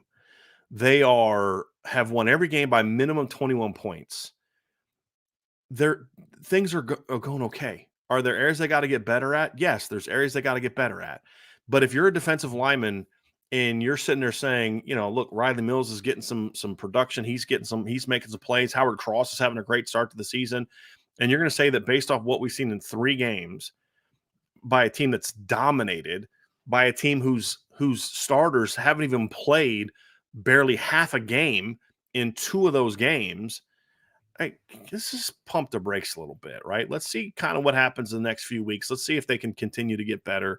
Kids aren't going to look at that and be like, gee, I know that they're dominating and I know that they're only giving up 10 points a game. And I know that, like, I think they've had like one opponent that's been over 150 yards of offense so far. And I know they just went on the road and blew out a team that's the bowl team last year. And I know they're only giving up 223 yards per game. And I know they're only giving up 3.5 yards per play. And I know that they're only giving up 99 rushing yards per game. But after 3 games, they've only got 4 sacks. F Notre Dame, I don't go play there. Like, come on, man. Let's just let it play out a little bit. If the same thing is happening in 2 or 3 weeks, then we'll obviously have a lot more to talk about, right? And so let's just let it play out a little bit. Christopher Crosby. Brian, you are the head coach at Notre Dame, and Ryan is your offensive coordinator. Let's say Bear comes to visit, falls in love, and wants to commit. What's the conversation between you two, given what happened with Dante Moore? I kind of talked about this one earlier, Chris. I would, first of all, why I'd be a fool to have Ryan as my offensive coordinator because Ryan's a defensive guy. He'd be my defensive coordinator. But Vince would be my OC in this particular scenario. And the circumstance would be like this. The thing is, Christopher, I'll say this, and this is why I want to bring your question up. I addressed kind of what I would say earlier. The thing about it, though, is this conversation needs to happen beforehand. You have to have you can't come into a visit like this unprepared for what the conversation is going to be, or be prepared for whether or not the kid wants to make a decision. And you need to know if you get on campus and a kid decides he wants to commit and you and him haven't had a conversation about whether or not you'd take that, you're at fault. That's on you. And so either you take it or you have to tell the kid, hey, we're not taking it right now. And then now you're in a pinch because you've told this kid no, which is going to make it harder to get him down the road. And you're not sure if you're going to get the other kid. And so when I look at it, it to me is you need to know before Bear Bachmeier gets on campus if you're willing to take his commitment or not. And so that conversation has already happened. And the conversation is, do we believe that Deuce Knight is a guy that's capable of taking us to a championship? If the answer is yes, then he's in that group of you'll take his commitment when he wants to come. But then you got to look at other quarterbacks on the board and say, do we think George McIntyre is capable of taking us to a championship? Yes. Do we think Bryce Underwood is capable of this? Yes. And you go down the list of guys. Do you think Bear Bachmeier is capable of being that type of quarterback? And if your answer is yes, then you put him into this group of guys that if they want to commit, we take them. That's it. The difference last year with Dante is twofold. Number one, Dante was the best quarterback in the country, in my opinion. It's Deuce has tons of talent, but Deuce isn't Bryce Underwood, right? Like the conversation would be a little different if Bryce Underwood was that guy that loves Notre Dame, wants to be at Notre Dame, but he just wants to take the process out. Then you might say, hey, let's just slow down everybody else just for another month or so and see how things pan out. But that's not the case here. Deuce is a very good quarterback. Bear is a very good quarterback. They're both in that category of guys that this coaching staff believes this kid is capable, if we develop him properly, of leading us to a championship. And if you get Kenny Minchie, CJ Carr, and either one of those two guys in back-to-back-to-back years, you have completely restocked the quarterback position. And so there isn't a weight on this guy for that guy in this conversation. They're too close. Do you think Deuce Knight's here and Bear's here, or Bear's here and Deuce is here? That's irrelevant. You think they're both here. And so that conversation has already been had. So by the time Bear's on campus, you already know, and Bear knows whether he can or can't commit during that visit. Because if you don't want to take his commitment, you want to say, hey, listen, Bear, here's the deal. We got Deuce Knight coming in next weekend, and we're not taking a commitment from either one of you guys right now. We just want to get you guys on campus. We want you to see what we got. We want to do this. We want to do that. Don't worry about, making any decisions. We want you to go home and think about things and stuff like that. You have those conversations with those quarterbacks. And then if they're in a situation where, okay, you the guy you want more is now willing to commit next weekend, then you take him, you're good to go. but you have that conversation to let the process play out a little bit. If you don't have that conversation, it's because we'll take whoever wants to come. And if we're going to treat Bear like he's our dude, and if he likes it and wants to be here, then okay, so let's roll. Let's roll. And that's where you are to me. So that's what I like, and that's how I would handle it. And I think we'll see something similar from Notre Dame in this conversation. PQ, what to do? Do you think there is a bigger advantage in this offense going vanilla this week and not showing much for Jim Knowles, or showing a bunch of different looks that he has to prepare for? Guys, we're going to have 4 games of film. Jim Knowles is going to have 4 games of film. If you decide to go vanilla against Central Michigan, that doesn't help you hide stuff from Jim Knowles. It doesn't. You're not running the same exact plays against Central Michigan that you're going to run against Ohio State, even if you open up the entire playbook, because what they do defensively is different from what Ohio State does defensively. I'm a big believer. I've always been a big believer. Do your stuff, run your offense. If you don't hold back go routes for 4 games because you don't want Ohio State to know them, because now you have no work at them. So if they're not doing something, it's because that's just not where they are. It's not where that's not where the conversation not where the game plan or the play calling and the situations have called for in those situations. And so to me, it comes down to do your stuff to beat Central Michigan as convincingly as possible. I'm a believer in hey, we're going to show you everything we got and you prepare for it. I'm not someone like I have some fun with certain things in a game like this. Like like a reverse pass. I mean, you're just having some fun with your players in a game like this. But more often than not, I'm just in one of those. Go do your stuff. Go play your game. Go do what you need to do to hang 60 on Central Michigan. And I don't care what Ohio State does, because it comes down to this. At the end of it, PQ, it goes back to what we've always said that it needs to be for Notre Dame. You shouldn't be worried about Ohio State. You shouldn't be worried about USC. You shouldn't be worried about Georgia. You should be worried about Notre Dame and being the best version of yourself. And if you can be the best version of yourself, then you go play that way and let the chips fall where they may. And you get too much into hiding this and showing that, and you start getting into too many of these mind games. And guess what? Your team's not ready to play because you haven't gotten enough work at this. Or the flip side is you get too cute and you haven't established what your identity is, because you're just trying to throw a bunch of stuff out there at Ohio State to give them a lot to prepare for. Well, yeah, they got a lot to prepare for, but guess what? You haven't mastered anything. You don't have anything to hang your hat on. So there's all types of errors that can be had either way. And, that's kind of where I've always been in these type of situations.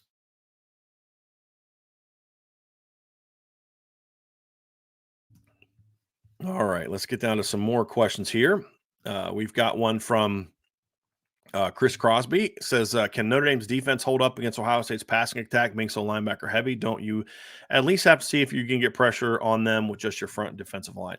Well, look, Christopher, we saw this defensive line and we saw this defense, this same scheme against Ohio State a year ago when they had CJ Stroud, and they held up pretty well. It doesn't mean that they're going to do the same exact thing this year. I don't know. Every year is different. But they held Ohio State to 6.6 yards per attempt last year. I'll say this, if the Notre Dame defense in next Saturday on September 23rd plays exactly the same exact way with the same exact results that they had last year against Ohio State, Notre Dame wins that game by 10 points, because I think this offense is going to be a lot better. I'm just telling you. So the bigger issue for me for next week is, can the Notre Dame offense score on Ohio State? That's my bigger question. The other part, man, we'll have to see how it goes. But we act like sometimes this is a first-year defense. Al Golden's not doing anything a whole lot different than he did last year. I mean, philosophically, there's schematic stuff they're doing differently, but philosophically, it's no different than what he did last year. It's just they're better at it this year than they were last year. I don't love it. I've said this before. It's not my style of defense, but I think sometimes we confuse not liking the style with not liking the results. And the results so far have been pretty good. You have to look at it and say that's just who Al Golden is. and say, hey, let's keep getting better at it. Or find some things here and there, but this is just who he is. And if Marcus Freeman doesn't like it, then Marcus Freeman can find a new defensive coordinator. Clearly, Marcus Freeman likes it because he kept him on board. And we'll find out if that was a smart decision or not. But I'll say again, if the Notre Dame defense has the same exact results against Ohio State this year that they had last year, Notre Dame wins that game. Just simple as that. ND Estimate Trucking LLC. Coach D, rank these in your preferred order: Jay Z, Nas, DMX, and Rakim. Who has a song you would most like to see Notre Dame come out to against Ohio State? Boom. Okay. Let me think about that one. So personally, I'm gonna go bottom up. It's DMX at the bottom. It's Jay Z next. It's Rakim next, and it's Nas at the top. Y'all know, big Nas guy. I think you can make a case that Rakim is the best lyricist of all time. I just didn't all like a lot of his songs, like, man, it's some great lyrics. Like, man, this dude is just spitting straight bars at us right now. But I didn't always like love the beats and the sound that went with it, whereas Nas I did. And to me, that's the difference right there. Is that right there? Jay-Z's pretty good too, especially his older stuff. I'm just not in the I'm not yeah, we don't need to get into that. But the interesting thing is DMX is probably the guy that would have the best anthem song for coming out for a football game. I mean, you just think about 4 or 5 of his different songs. I mean, you'd have to edit it a little bit and bleep some stuff out, but he's the guy to me that has more of the anthem type of stuff that you'd come out to a football game for. And so that's why I'd say, even though he's at the bottom of that particular list, he's got a couple songs.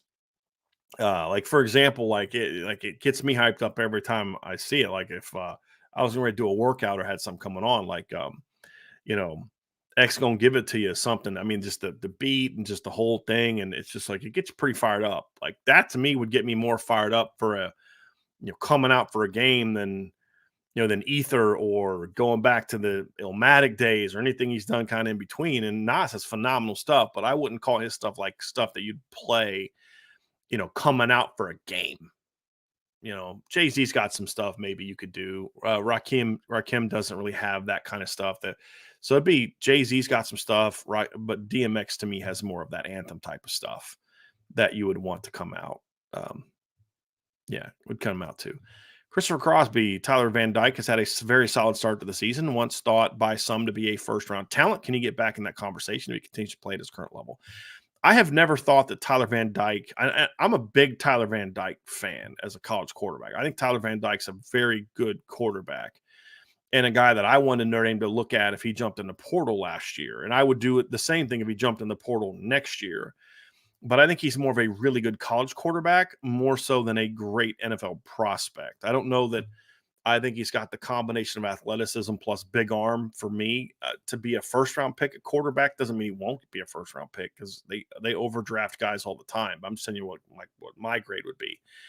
But yeah, I like what he's done so far. I think Tyler's played very well so far. Completing passes at a high level, throwing the ball down the field. He was great against Texas A&M. Threw 5 touchdown passes in that game. Would I call him a first round pick? I don't know, man. I'm not an NFL draft guy. I don't see first round talent, but I never saw first round talent from him. I see a guy that's got a chance to be a really good college quarterback, and not every really good college quarterback is a first round pick. And that's kind of how I view Tyler Van Dyke.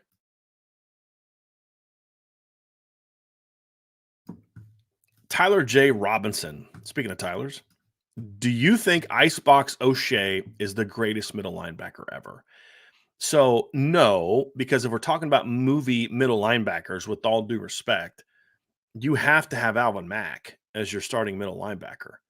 If you're going off movie middle linebackers, I don't know who else would even be in that conversation. With all due respect to Icebox O'Shea, who was a two-way player, I believe, for the Little Giants, but I got to go with Alvin Mack, man. I got to go with Alvin Mack. That's just where I'm at. Yep. So here's a question that from 99 Problems BK1. Brian, help me understand. I've always seen Riley as backyard football driven by an elite quarterback that can extend plays. Day seems to be system driven. I completely disagree with this.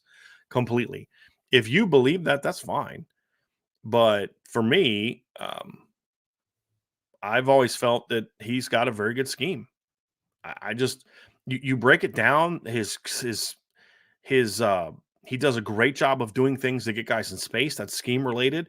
His screen game is very creative. His RPO screen game, where he builds it out of the run games, is very creative.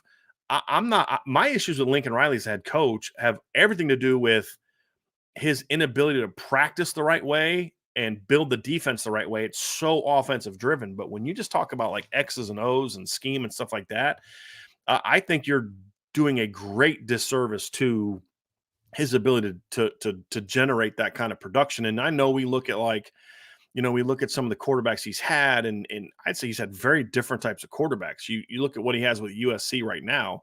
USC with Caleb Williams is a much different system than what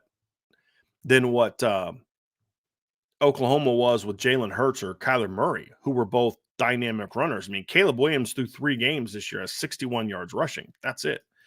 Last year, Caleb Williams ran the ball effectively. He had 10 touchdowns, but he had 382 yards. When he was at Oklahoma, he had back-to-back years. We had his starting quarterback had over 1,000 yards of offense. I'm thinking, was it 2019 with Jalen Hurts, right? And then 2018 with Kyler Murray. I'm pretty sure they both had over 1,000 yards rushing. I'm pulling up the numbers now. Yeah, Jalen Hurts had 1,298 yards and 20 touchdowns in 2019. Kyler Murray had 1,001 yards and 12 touchdowns in 2018 and won the Heisman. And then in 2017, Baker Mayfield only had 311 yards. And in 2016, Baylor Mayfield only had 177 yards. That's it. So when you look at what he's done, he has been able to adapt to the skills of his quarterback. I wouldn't call Baker Mayfield a guy that just plays backyard football when he was at Oklahoma. I think that very much sells short what Lincoln Riley has done. I think it sells short the things he does at USC. Yes, Caleb Williams allows you to extend plays, but that's why you're scoring 59 points a game instead of 52 points a game, which is where they're at, right now.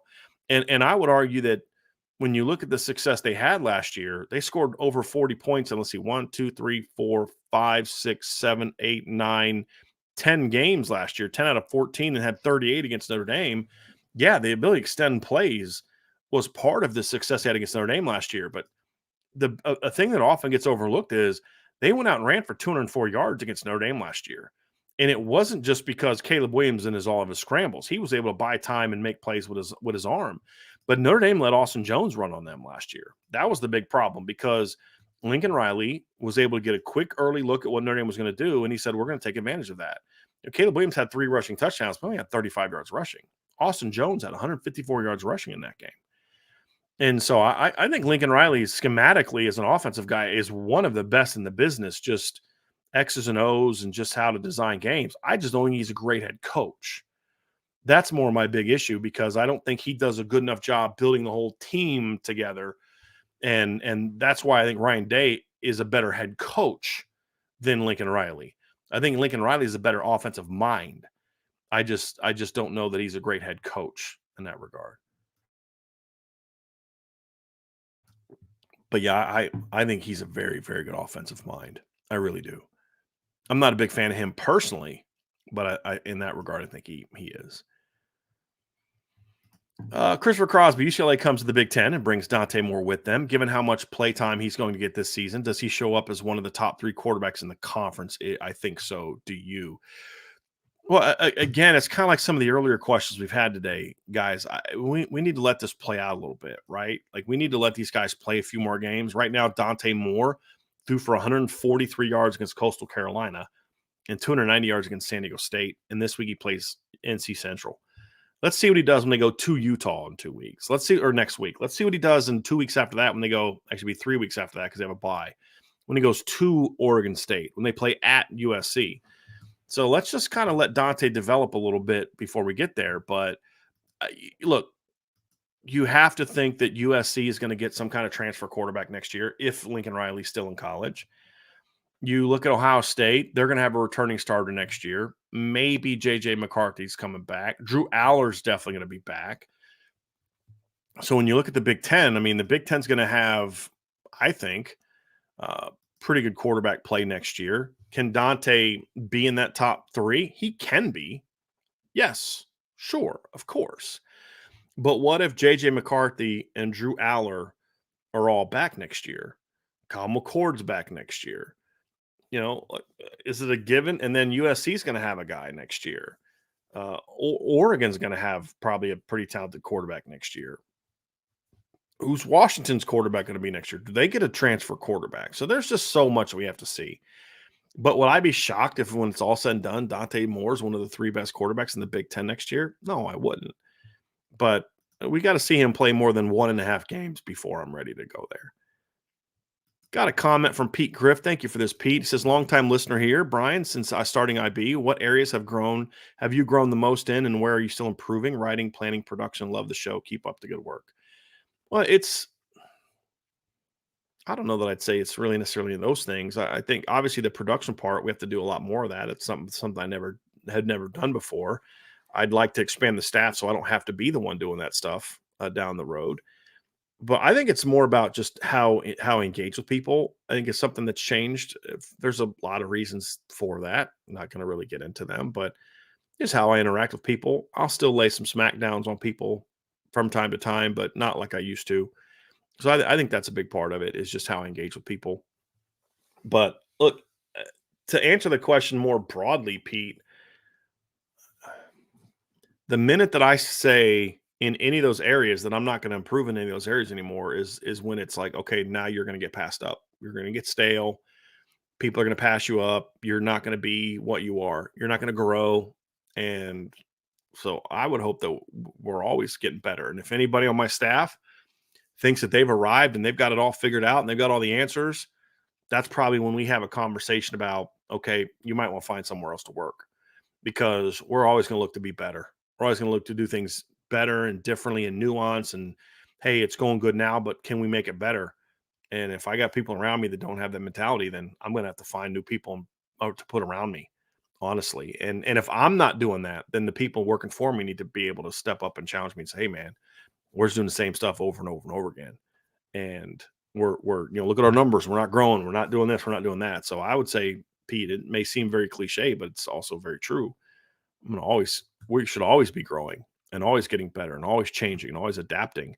And that's, to me, what I think makes us the best. And that's what's going to continue to make us the best. And, striving different ways to reach people. And now you see a lot of other people, falling in line and starting to do some of the things that we're doing. And if we just sit here and just take it easy and say, we're good to go, then those people that are now jumping in the spheres that we're involved in, they're going to eventually catch us and pass us. And then we're going to be like, wow, what happened to our audience? So we're always going to try to be getting better on stuff. And sometimes we're limited from a technological standpoint, a staff standpoint, things like that. But that's where I focus so much on grow, so I can then go hire the people needed to continue to change those type of things and add those type of things and take on certain responsibilities so that we can then grow in other areas. And that's always something we're going to be doing. Domer Gris has a two-parter. Happy Friday, Brian. Glad to hear your mom is doing better. Thank you for that very much. Thank you and your work this week, despite the hard moments. And part two, thank you for that, Domer Gris. Part two, if the starting guards underwhelm this week, but Shrouf balls out, would you make a change next week? And do you think the coaching staff would? I would. I don't think the coaching staff will. I don't have a lot of faith right now that they're going to be willing to make that change unless something really bad happens. I just assume in the default that most coaches are still too results driven and not process driven enough. And so they're just going to look at, we did this number of yards and how can we make a change right before Ohio State? If you're going to make a change, this change should have happened for this game. You don't do that to Billy Shrouf. You say, hey, we're going to make a change and you throw them in there against Ohio State. I think that would be a mistake. Maybe after Ohio State, if Pat Coogan doesn't do well, but I think they're past that window. I just get the impression from Coach Rudolph and this staff that this is just the offensive line they're going to roll with, barring injury. And that's just kind of where we're at. I don't agree with it. I don't like it. I think it limits the offense because, look, guys, I mean, if you can't watch the last two games and see the athletic limitations that have kind of peaked their heads a little bit at left guard, and not project how that might be problematic against Ohio State and against Duke and against USC and against Clemson, because you rushed for X number of yards, you had X number of points or X number of whatever, then I think that's a little short-sighted. If this staff doesn't see that, then it's a little bit problematic for me. But yeah, I just not sure that I'm not sure that they're going to see a change. I hope I'm wrong. I really hope I'm wrong. But as of right now, I don't see it. Next question from Rob Osgood. Rob says, have any recruits said anything about the new offense, or should I say the way it's being run now? That would be a question for Ryan, and that'll be something that I'll ask him. Might be a good story to write here pretty soon. Ken Pluto with a question: how would you rate Parker as an OC versus what you expected Ludwig to have been if he was hired? Honestly, I think the offenses looked a lot like what it would have looked like with Andy Ludwig. A lot of 12 personnel, running the football effectively, play action game, a lot of play action game. If you look at the breakdown that's on the Notre Dame message board, and let me go find it here real quick. Let's see here. I'm going to try to find this statistical breakdown because I have to find it on the board because I don't have my computer that I broke the stats down on. So just give me 1 second here. Real quick. I think one of the things, the point I'm going to get to as soon as I can find this sheet is the play action game has been very impactful for Notre Dame so far.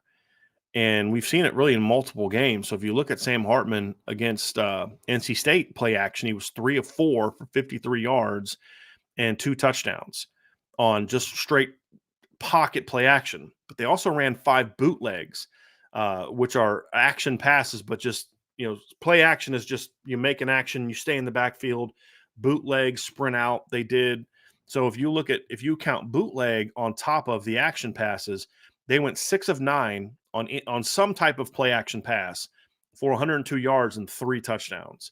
And they had a drop in that as well. So to me, I think that's been a part of what they've done that I expected Andy Ludwig to bring a lot to. That's one of the things I really like about Andy Ludwig was that part of the action. And if you look at on the season, Notre Dame so far is 9 of 14 on action passes so far for 172 yards and 5 touchdowns in 3 games. That's something I really liked a lot about Andy Ludwig. His play action game is really good. So far, Jared Parker has been able to get a lot of production from the play action pass game. And that's obviously something that has been encouraging. Now, there's some other things I'd like to see them get better at, but and we'll find that out over the next 9 games. But every offense is evolving. But so far, I mean, I really like what I see from him so far. And I don't know that Andy Ludwig could have done any better than what we've seen so far. Now, the question is going to be, look, and here's where we're at, right? Like, I have really enjoyed what Jared Parker's done so far. And even though sometimes my gut wasn't to love it, then you break the film down and you're like, man, it really makes a lot of sense. And I really dig that. And that's kind of how I feel about Andy Ludwig sometimes. I'm like, man, I didn't love that game plan. Then you break the film down. You're like, oh, okay, I see what he's doing now. That's really good. And it worked. But what Jared Parker is going to be graded on ultimately is what does he do next week against Ohio State? What does he do against Duke? What does he do against USC? What's he do against Clemson? And those type of situations. So we haven't gotten to that part yet. Until we get that part of the season, it's still hey, I'm optimistic of what I've seen so far, but let's kind of see what they do next. That's going to be really the big key is kind of what they do next.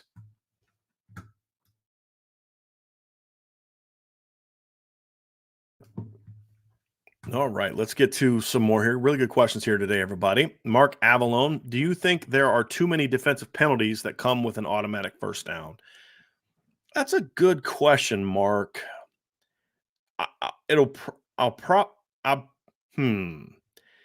I might not be the best person to answer that one because I'm an offensive guy, and the way I look at it is a lot of those penalties that come with automatic first downs are things that by doing so, you're preventing us from making a play. So, for example, defensive holding. Well, it's only a 5-yard penalty. It's an automatic first down. So to me, is like if it's 2nd and 10 and your corner gets beat, why in the heck would he not just yank the guy? Because that's a 5-yard penalty, but it's still 2nd down. Or if it's 3rd and 10, well, this actually might be a better example. If it's 3rd and 10 and you beat me off the line and I'm like, oh, shoot, I don't have any help. And this guy's beating me off the line. I'm going to yank you because I'm not going to get the pass interference. I'm going to do it right away. I'm going to yank you back to me. because it's a 5-yard penalty. But as long as they don't complete a pass somewhere else, if I force an incompletion, yeah, it's a 5-yard penalty. But now it's 3rd and 5 instead of 1st and 10. That's advantage defense. It gives them incentive to commit that penalty in certain situations. So I like the automatic first down. I honestly, a lot of penalties I don't necessarily have huge problems with whether the first downs or not. I think some of the penalties that, like, illegal hands to the face, I believe is one that comes with an automatic first down. I don't think that should be the case. Let me look up what actually the penalty is for that. Hold on a second. Hands to the face. So let me just look that up. Um, yeah, it's a 5-yard penalty with an automatic first down. That's one that I think you could argue I'm good with the 5-yard penalty. I'm not good with it being an automatic first down because I don't think that necessarily impacts the outcome of the play. What the penalties that I think should be automatic first downs are plays that you could argue by doing this penalty, you have impacted the ability of the offense to achieve the success needed to move the chains, right? So pass interference, defensive holding, personal foul. So it's that should be the base penalties that result in first downs. The other penalties that result in first downs are obviously, personal foul, like, things like that. Those should all obviously be first downs. But like illegal hands to the face, no, that shouldn't be an automatic first down. So something like that that's not necessarily something that impacts the play. So like the penalty they called on Riley Mills on the illegal hands to the face. Like, first of all, I don't think it should have been called. Number one. Number two, it's like that should not have been an automatic first down to me. If I remember the circumstances of that situation correctly, the down a distance. But I don't think so. And I'll say this: another penalty needs to get changed. It's an offensive one. I think offensive pass interference is way too strict of a penalty. It's like 15 yards. They treat that like a personal foul. Now I understand that, hey, it puts you in a tough situation, but man, that one I did not like that one at all. I don't like that penalty at all. I believe it's 15 yards. Let me go to the play by play and find that one from this past weekend because I know that Notre Dame had that situation. Let me see here. Just give me 1 second to find that one. So you had was that second quarter? Is that when that one was second or third quarter? I think it was second quarter. Let's see here. No, don't see it yet. I'm gonna have to go find that one. It was third quarter. Okay, it was third quarter. And it went so it was a spot foul. Yeah, 15 yards from the spot, right? I don't like that penalty. I think it should be 10 yards from the spot, or if it's less than 10, or 5 yards is what I think it should be. I think that's way too harsh of a penalty. Joe Billick, would Tyler Buckner have more success in Notre Dame's offense this year if no Sam Hartman, or more success in Bama with Tommy Rees? I think the Notre Dame offense is geared more towards what Tyler Buckner does. I've said this before. I don't really need to go into it again. First of all, I got to see what Tommy Rees does with him this weekend against South Florida. We'll find out because for those that don't know, all the scuttlebutt is Tyler Buckner is going to start this weekend for Bama. I'd need to see what he does first. But I still think that this offense is geared more towards what Tyler can do than that one. I just do. But I hope he does well. I do. I like Tyler. I have no issue with Tyler. I know he left and all. I get all that, but I'm good with it. I think he made the wrong decision. I still think he's a good kid. Still like him as a kid and all that type of stuff. Joe Allen asks, I asked S&B last night. ESPN has Sam fifth in the QBR. Does he stay there the rest of the season or get better? I mean, I'm perfectly happy if he stays there. Being number 5 in QBR is pretty good. I mean, that's a pretty good statistic. I'm looking at it right now. He's number 2 in quarterback rating the way that college football does it. And he's number 2 by quite a bit. He's at 222.5. Caleb Williams is the only guy higher than him. And the next guy is at 206. And, so I don't really look at, I would imagine that's an ESPN stat, QBR. I look at the quarterback rating the way college does it, and right now he's number 2. If he's a top 5 quarterback up at the end of the year, Joe, I mean, Notre Dame's pretty good. Does he stay there? I hope so. Again, I'm not trying to I'm not trying to like diminish what Notre Dame has done. I think you all know how excited I am. It's just one of those things where, like, we're only 3 games in, and yes, he's done well so far, but I just need to see it next week. I'm just trying to be a little bit more focused on what's right in front of us and not getting too far ahead of like 6 or 7, those type of things. And that's going to be a big part of the success. Now, and it also part of it's going to be other parts of the team need to start playing better. The interior offensive line needs to start playing better. The receivers need to play better if he's going to stay there. It just can't all be him. That's going to be a big part of it as well. Got another one from Mark Avalon. Mark says, thoughts on Mel Kiper draft ranking with Olu Fashanu above Joe Walt? I have no problem with it. I would have Joe Walt ahead of Olu. But I also know that Olu is a very talented player. He has got a I think there's a lot of people that believe he is a more athletic, explosively athletic player than Joe Walt. I think that's fair to a degree. I think Joe Walt's athleticism is very underrated. I think Joe Walt's a much better athlete than some draft analysts give him credit for. But I think that's an upside projection, and I'm okay with it. Anyone that has him lower than 2 is where I have a problem. That's kind of where I get into a little bit more of an issue, is having him lower than that. Just as far, and I don't even know that I would say it's a draft ranking, because I'm not a draft guy, but I just have a hard time from what I've seen of who ends up being good and what the NFL looks for. I'd have a hard time with anything kind of, yeah, anything beyond him being lower than 2. I think we're at the point now with Joe Walt, guys, honestly, is some people are overthinking it. They're just, it's like they're just looking for things now and just grabbing onto things just because they want to. We see this all the time when guys are more proven commodities. You get to the point where they just kind of start just nitpicking, and I think we're going through a little bit of that with Joe Walt. So that's kind of where that's kind of where I'm at. I don't know. I don't I'll tell you this right now. I'll just say this, Mark. There's nobody else I'd rather have at left tackle right now in college football than Joe Walt. Nobody. Nobody. 8M asks a question: as someone who recently started following Notre Dame recruiting, who are some players we see today in the NFL or stars in college football that Notre Dame had a chance, similar to Keon Kids of the world? Oh gosh. Uh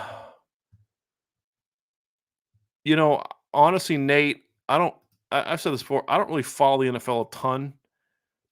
So I'd have to go back and look. I know I don't know if he's still a star or not, but I know Notre Dame had a really good chance with Juju Smith-Schuster. He's a guy that was very close with them and Notre Dame and ended up obviously not working out in Notre Dame's favor, but he was a guy that liked Notre Dame a lot. Notre Dame was considered his number 2. There was a time there with people thought they were going to get him, and he was a guy that obviously would have would have certainly helped Notre Dame quite a bit. I'm going to go look in the regular season. I'm just looking at stats and seeing if any of these guys kind of jog my memory about guys that Notre Dame had a good shot with. I mean, there's certainly some. I'd have to go through, and Ezekiel Elliott liked Notre Dame a lot early, and then Notre Dame told him he liked Notre Dame a lot early, and then Notre Dame told him that he was more of a cornerback. Brian Kelly and his staff thought he was more of a cornerback than a so ridiculous than a running back, and so that's when Notre Dame was no longer in the conversation. AJ Dillon, I don't know what he's doing in the NFL, but I know he's in the NFL. He's a guy that Notre Dame could have landed if they didn't screw it up. Audrey Denson told him he was a linebacker. Mike Denbrock tried to resolve it and make it better and smooth it over, but it didn't matter because the damage had already been done. Those are a couple guys off the top of my head. I'd have to think about some more. Again, I don't follow the NFL. The reason I said I don't follow the NFL, so I don't think about, like, I don't know who's really good now. Hey, I know like highly ranked guys, but I don't know who's really good in the NFL right now. So I wouldn't be able to answer that question. But those are a couple guys that just pop off the top of my head. MT41, Brian, you said that the best Notre Dame teams in the past were groups of guys that love playing ball with each other. Do you see that in this team so far? Absolutely. I mean, and honestly, MT, this is something we talked about in fall camp. This is something that we saw in camp from this team. This team loves going at each other. They love going at each other. And that's sometimes you may look like, well, this offense and defense really battle, but it's teams that really respect each other, they know they're pushing each other to that. And when you're doing it every single day, you're going to have some of that. But you can just tell this team loves playing together. Just the way that they react when the other side of the ball does something good or the other side of the ball does something bad. You just see it. This team really seems to play well together. Now, that's what they've done so far. They haven't faced any adversity. Now we need to see if there's some adversity that hits how they play. But I'd be surprised if we see anything different. I think the team really likes playing together. All right. Let's get to a few more questions here. I'm not sure I'm going to make it through all the questions. I'm starting to lose my voice a little bit, but I'm going to power through as much as I can uh, with uh, with some of these. I'm going to get rid of some of the bear deuce questions because we've already talked about that a lot. Let's see here. Let me get down to a few here. Pete Weber says, "What's your prediction for Tyler Buckner's first start at Bama tomorrow? Assuming it happens, I hope he does well. He deserves it." Well, I don't know that he deserves it. If he starts, he's earned it. I don't think he deserves to start. I think he's earned that right to start. Um, what's your prediction? I don't really have one. I hope he does well. I can tell you what I'm rooting for. I hope Tyler does well. I do. I like Tyler. I like Coach Reese. I don't have this disdain for them that some people have. I understand that, and that's okay. Everybody's entitled to their own opinion, but I like Tyler. He's been through a lot. I'd like to see him find some success. And look, I think him going to Notre Dame or going to Alabama and having success helps Notre Dame. I mean, it does. I've always felt this. If a guy goes somewhere else and has success, I think that helps you because you can say, look, you go to Notre Dame, you're there a couple of years. If things don't work out, people still want you, and you go somewhere else to be successful. So, I mean, I'm not saying it's like a needle mover for a bunch of top 50 kids, but I don't think it hurts. Don't think it hurts at all. And then you say, look, man, Alabama had to come take our backup quarterback to, have success, right? They're winning now, but it's with our backup quarterback. I mean, there's a lot of ways you can spend that, man. There's a lot of ways you can spend that would work really well for you. So that would be, yeah, but just overall, I have no issue with the kid. Got a super stick from Tim Opal. Thank you, Tim. Appreciate that very, very much. We were actually just talking about a team that you and I are both a part of, Tim. My dad and I were going over, he was going over the D3 score. I didn't know this. My dad still checks D3 scores all the time. I didn't realize that. But we're talking about Muhlenberg was playing Salisbury this past weekend. And obviously Muhlenberg is where I coached and Salisbury is where I played and I coached against them. But Muhlenberg got that W, but we were talking about Coach Donnelly a little bit and that 2002 team. It's one of my favorite teams ever. And yeah, you obviously were a part of that. You were a starter on that team. Okay, let's get to some more questions here. Let's go down to trying to find some questions here.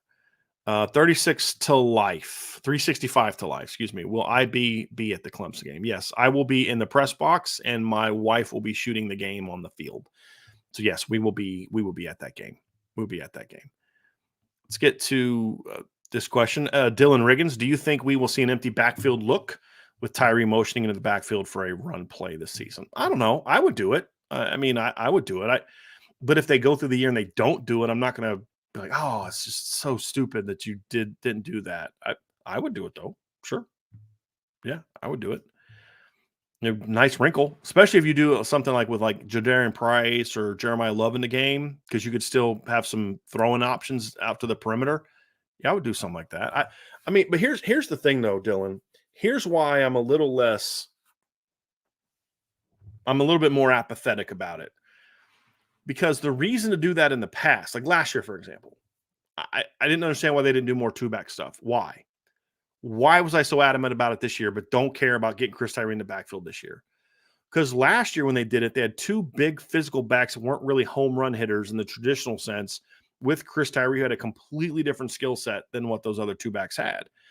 Well, this year with Jadarian Price and Jeremiah Love, you already have a couple home run hitters. You don't need to do something with Chris Tyree to get that home run nature into the backfield. I mean, you've got guys that can do that. So there's not that need. Keep developing Chris Tyree as a running back. And I don't know that motioning Tyree into the backfield out of empty would give you anything than what you would get if you had a running back motion back there. Now, here's the interesting wrinkle to it, to Dylan, and maybe this is where you're coming from.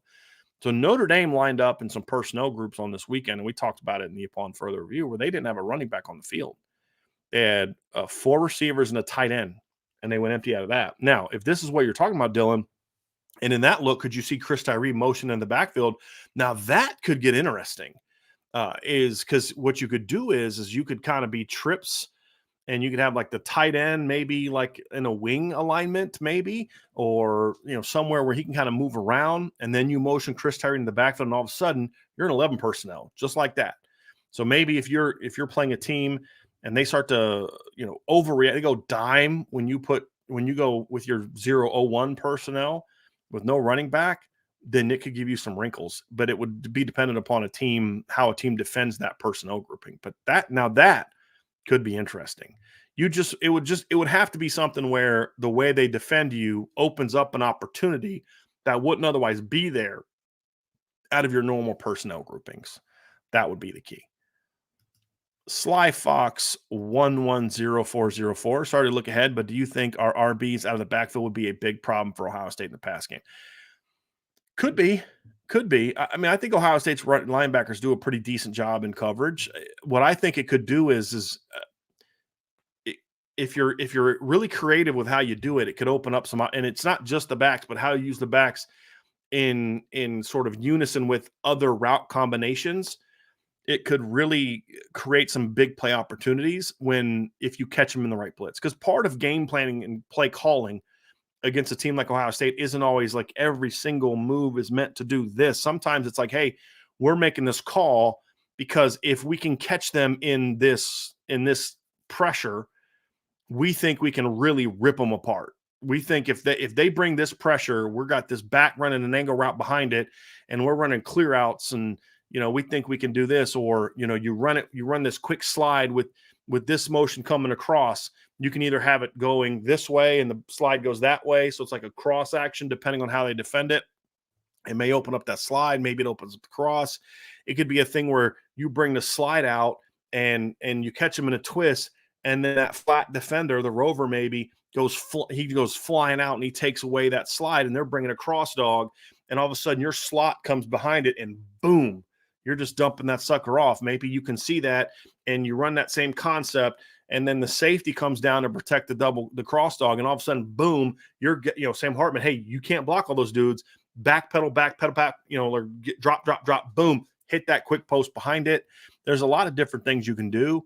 It just depends on whether or not you think you can catch Ohio State in one of those linebacker pressures.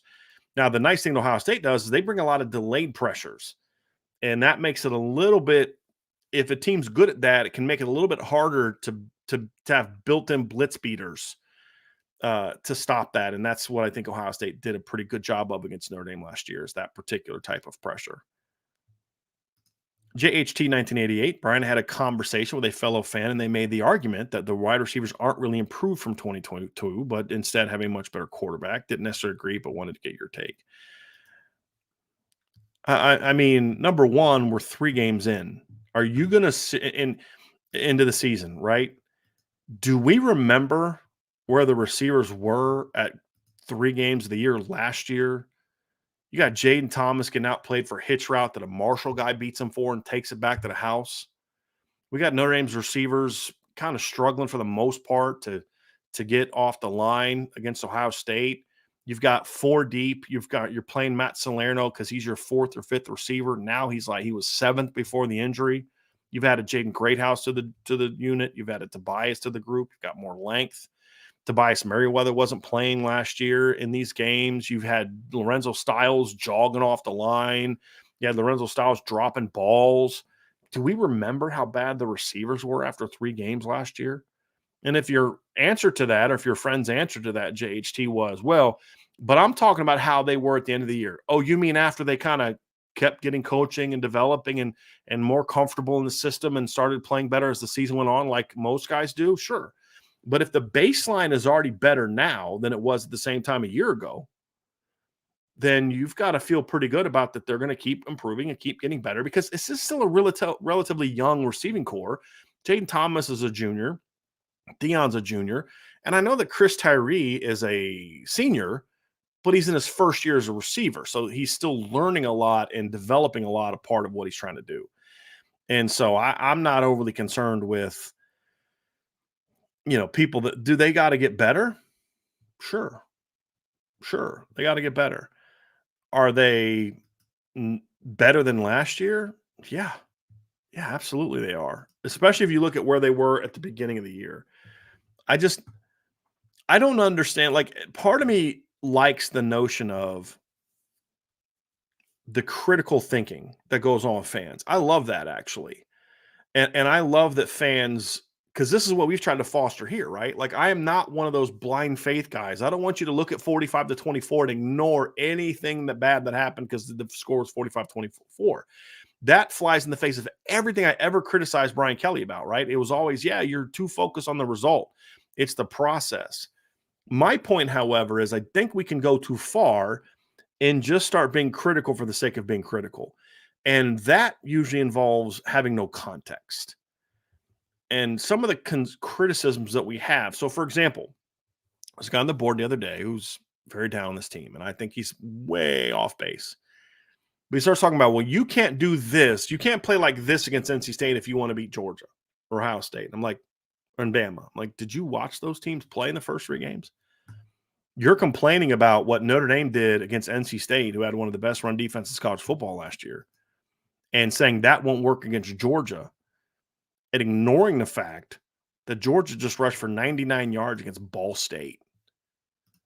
Ignoring the fact that Georgia didn't even run the ball very well against Tennessee Martin. Ignoring the fact that Alabama hasn't really run the football that well this year outside of their quarterback runs. They went for 205 against Middle Tennessee State, 5.1 per carry. But come on, guys, it's Middle Tennessee State. It's an okay performance. That's nothing special. And then you look at, to me, you look at what Notre Dame is. They went for 107 against Texas. And Texas is better, but Texas gave up, what, 130, 140 yards per game last year on the ground, 125.7, so close. They were a solid run defense. Are they that good? No, Alabama's not playing really well right now. So Ohio State this year, so far running the football, it's not been pretty. Hasn't been pretty at all. Ohio State in the opener against Indiana went for 143 yards. Ohio State against Youngstown State went for 123. Ohio State's highest yards per attempt in a game this season is 4.61 against Indiana. And I'm supposed to freak out because Notre Dame only rushed for 170 yards against an NC State, one of the best rushing defenses in college football last year. And I'm supposed to say, well, yeah, but 80 of that came on one play. That's fair. I mean, there's merit to that. But let's not forget on that 80-yard touchdown run, nobody touched them because of how well it was blocked and because of Notre Dame's ability to kind of say, hey, we're going to stick to this. We're going to keep pounding them. We're going to do this. We're going to do that because that's our way to be able to go up there and have success and hammer them. And, look, you're getting to the point now where you're just trying to be critical just to be critical. You're just trying to be critical because you're just trying to find something to complain about. There are legitimate things to compare to say about this team. There are legitimate reasons to be critical of the wide receivers, 100%. But then we cross the line and say, well, they're no better than last year. Like, what are we watching? What are you watching? What are your expectations?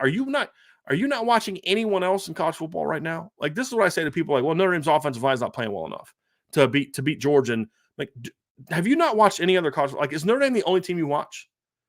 Sometimes I think that's true. Because if Notre Dame's the only team you watch, then you can't make that argument because you have no context to make that argument. You can't make that argument, say they can't beat who? Who? They can't beat the best teams. Who? Who are the best teams? Well, they can't beat Georgia. They can't beat Ohio State. They can't beat Alabama. Have you watched those teams play? Notre Dame's running the ball way better than those teams are so far. Way better. Way better.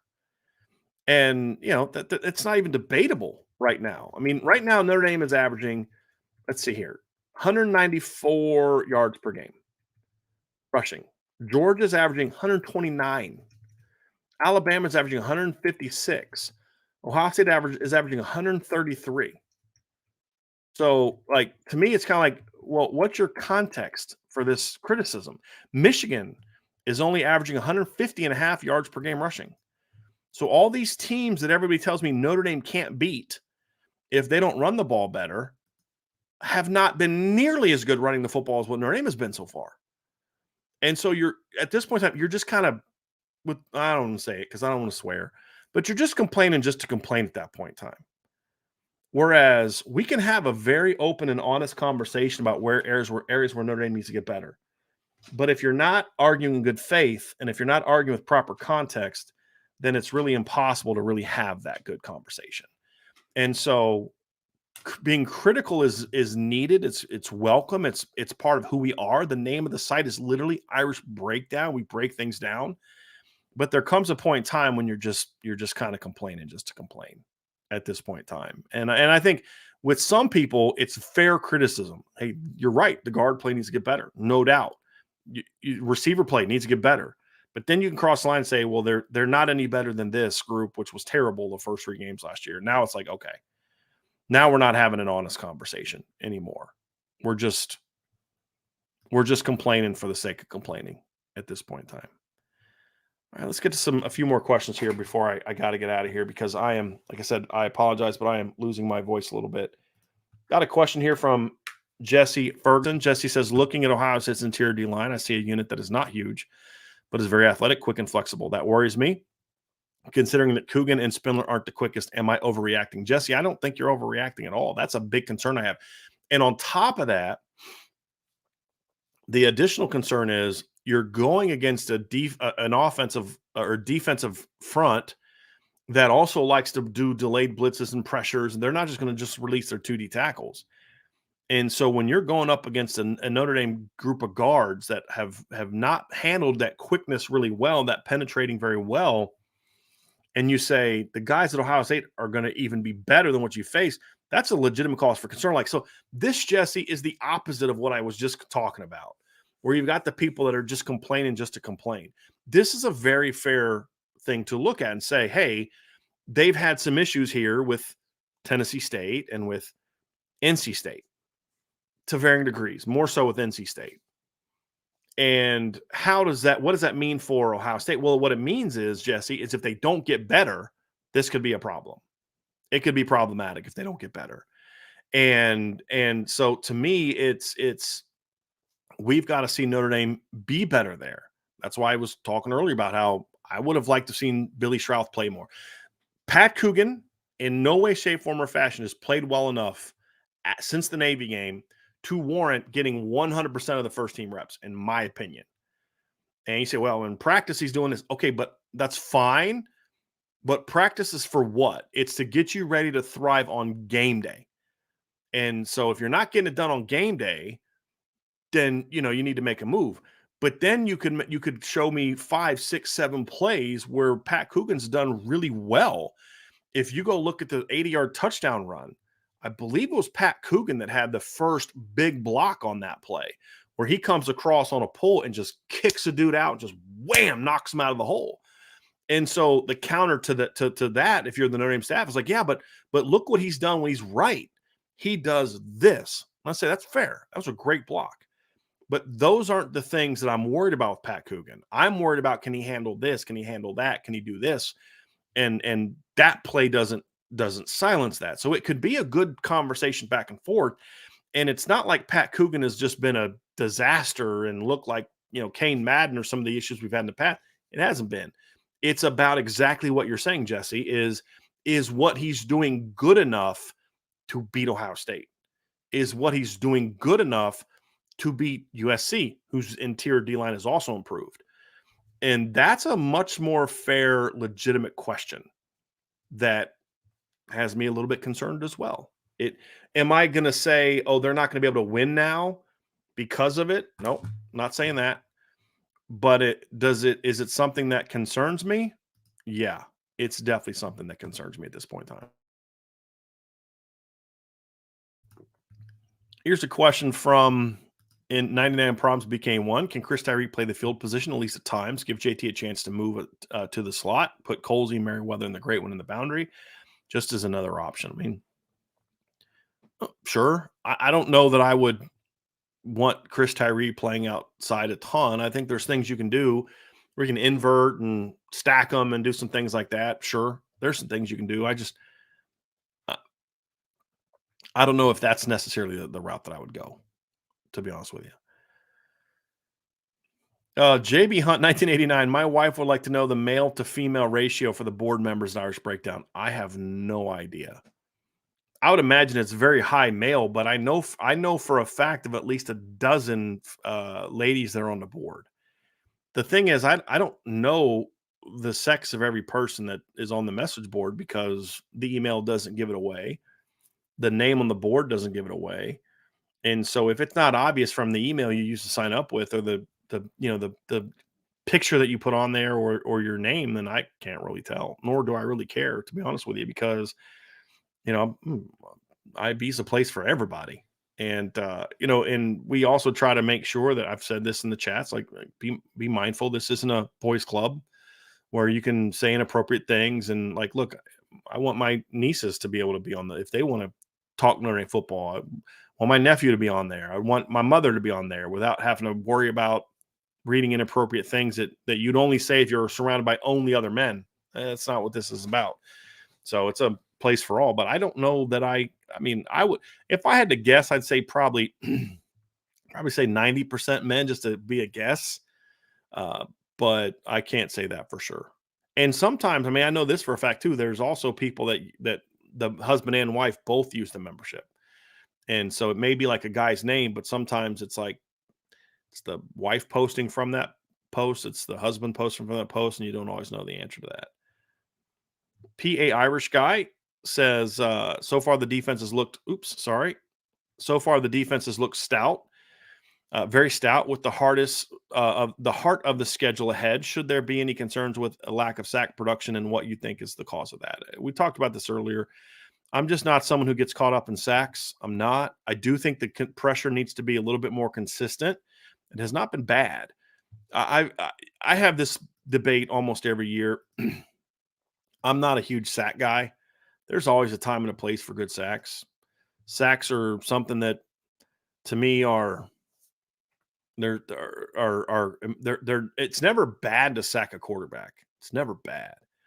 It's just sometimes you look at it and say, but man, a hit on the quarterback where the quarterback gets the ball out and it flutters up in the air could actually do more damage than a sack. And a perfect example to me is you look at the game against Tennessee State. And Howard Cross has a great pass rush right up the middle, man.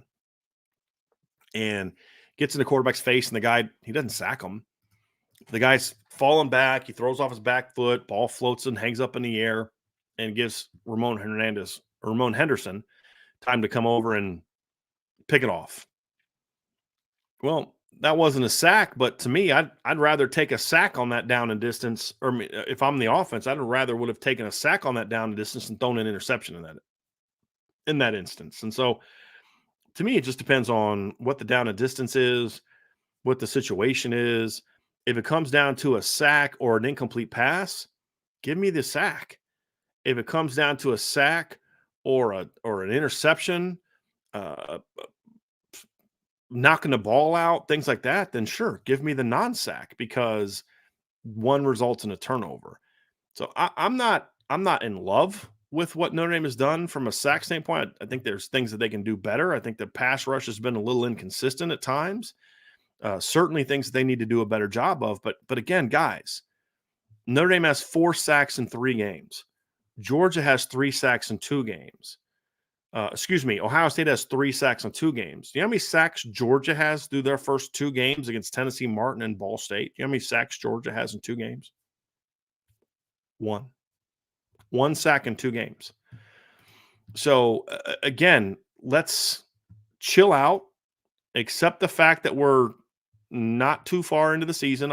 Look, guys, I'll say this. Notre Dame had more sacks against Navy than Georgia has their first 2 games of the year. Think about that. So, again, is it good enough right now? No.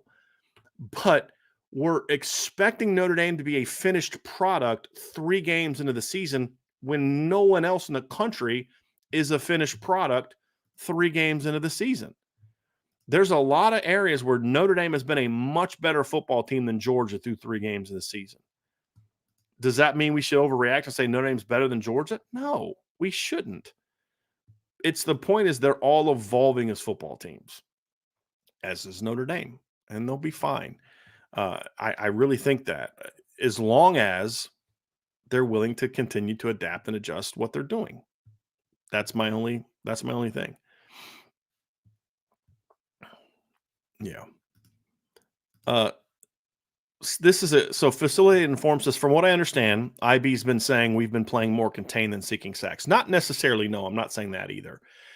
Look, they clearly wanted to get sacks on Brendan Armstrong, but not at the expense of giving up running lanes. That was a key. They wanted to keep him in the pocket, but uncomfortable. They didn't want to just have him sit back there with all day to throw it, which at times he had good time to throw. They wanted to be disruptive. What I'm saying is that Notre Dame's defense is designed to disrupt the offense, not necessarily get sacks. And my bigger issue is like, and here's the funny thing: everybody's talking about sacks. And I'm like, I have a much bigger concern about the fact that they don't have a whole lot of tackles for loss so far. Forget sacks. I can live without a bunch of sacks. My concern is that in 3 games, they're only averaging 4 tackles for loss per game. That's a much bigger concern for me than sacks. I need to see more negatives in the run game. I care a whole lot more about that than I do about sacks. I really do.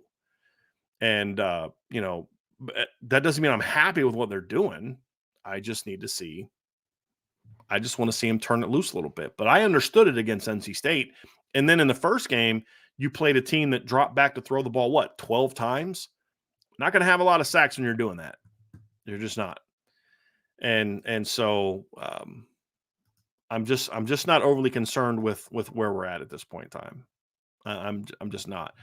If it stays like this all year, sure. Just like if Georgia only has 1 sack every 2 games for the rest of the year, it's going to be a problem. If Ohio State only averages 133 rushing yards the rest of the year, it's going to be a problem.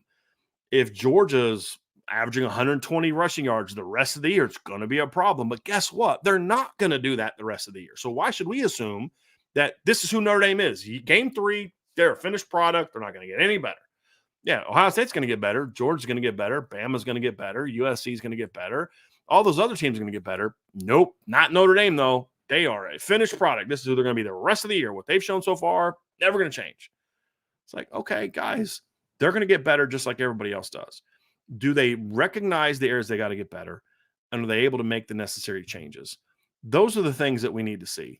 And so it's not so much what have the numbers been so far, but what are they going to do to continue to improve and build upon what the foundation they've established? That's a much bigger question for me. Raymond Hartman, Super Chat. Thank you, Raymond. Just had to get my support in for the day. Fell asleep about 5 minutes in. Go Irish. Well, I'm sorry that I bored you so much, Raymond, but we appreciate you, man, very, very much. Here's an interesting question that I've brought up before and I wanted to get to from the 365 to life. Is the heavy rotation with receivers and D-line preventing some players from developing flow and getting into the zone? I don't believe that to be the case at defensive line because I think they've done a pretty good job of managing that. I do worry that that's an issue at receiver. I do. I do worry that they're not letting them play enough. Like we're saying, in mid-drive rotations. And it's like, I like rotating more series, more so than just a bunch of times within a drive.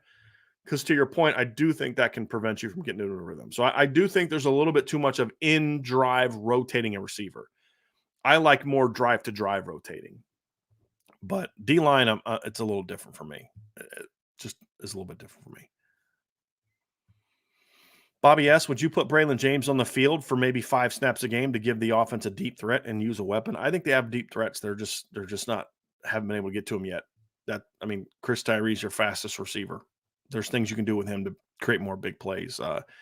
Tobias Merriweather's a guy that still brings big playability. Deion Colsey's got plenty of big playability. Just use the guys you have. Braylon, when Braylon gets to the point where Braylon's comfortable with knowing what to do, then I'm good. He saw one of the games he got in this year.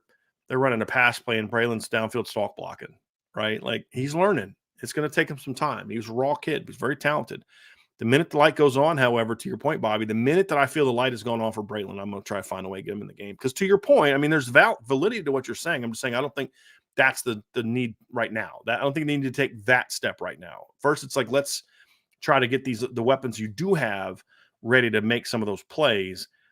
Then keep building up Braylon, teaching him, getting him ready to go. And then if the light starts to click, go on a little bit, things start to click a little bit for him, then he's, to me, a dynamic enough player where you say, hey, he's figured some things out. He knows how to get off the press now. He knows how to handle reroutes. He knows this route, this route, this route, and this route. Doesn't need to be extensive. Let's get that guy to football. Then I'm on board. I just don't know that he's necessarily there yet. So yeah, that's just something that I don't know that we know the answer to that yet. That he's I think we know the answer. He's not ready for that yet. What we don't know is, will that change in 3 weeks, 4 weeks, 6 weeks, etc. Laker Irish with a question. He says, or he asks, who do you expect to be the starting quarterback next year? Transfer in or in-house?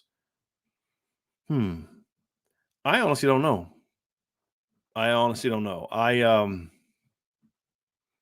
I've said it before, and my opinion hasn't changed 3 games in. A lot of it has to do with, how does the position develop the rest of this year? How does Steve Angeli continue to develop? How does Kenshi Minchie develop? Those, to me, are going to have a lot of say on who that guy is. And here's another factor we're not talking a lot about: who's in the portal? Who's in the portal next year? Was it 2 years ago? Like, this is more grad transfer portal, because when there's some years like the grad transfer portal's got some really good players, and other years it didn't. It just depends on who's in the portal.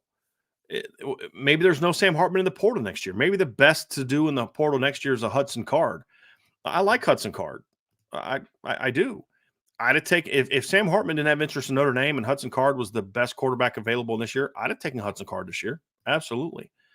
I like Hudson Card. I do. I think he's good. I think he's a good football player. He's did some nice things at Purdue so far. I mean, look, they're 2-1. He's thrown for 254 in the first game, 248 in the second game.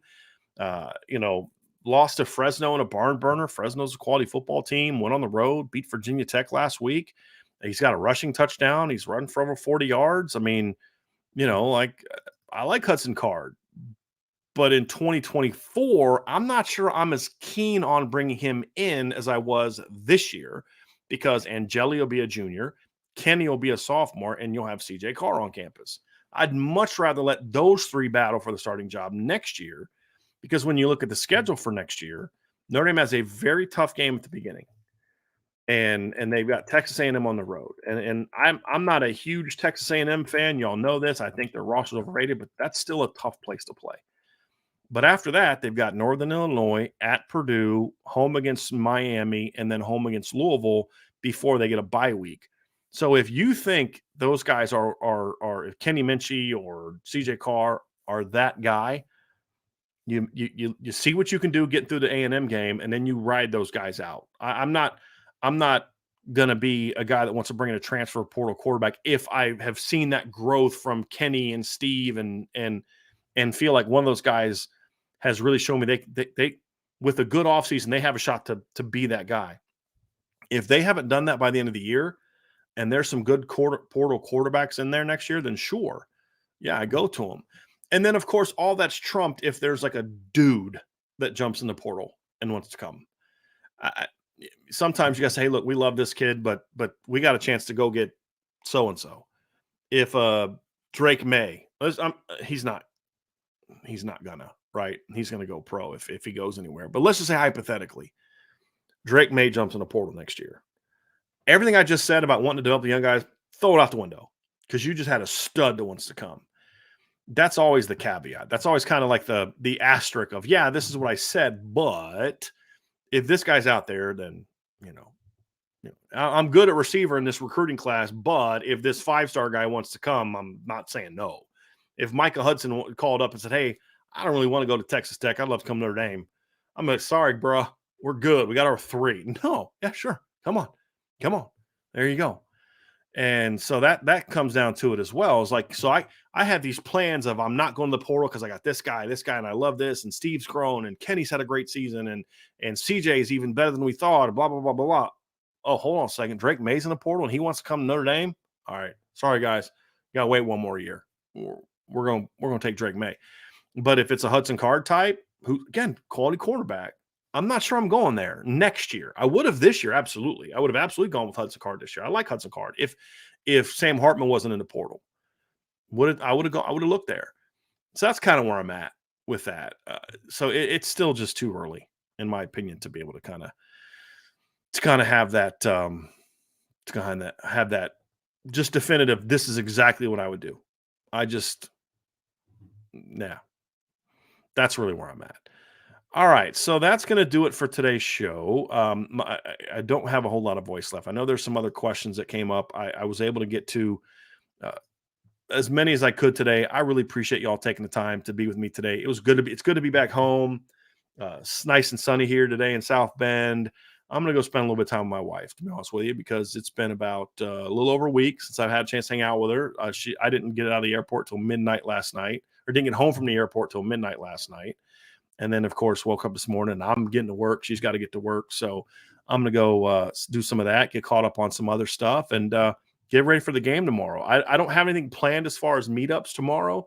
If you all want to do something and you all are getting together somewhere near the stadium, let me know. I'll come meet up with you all. Definitely do that.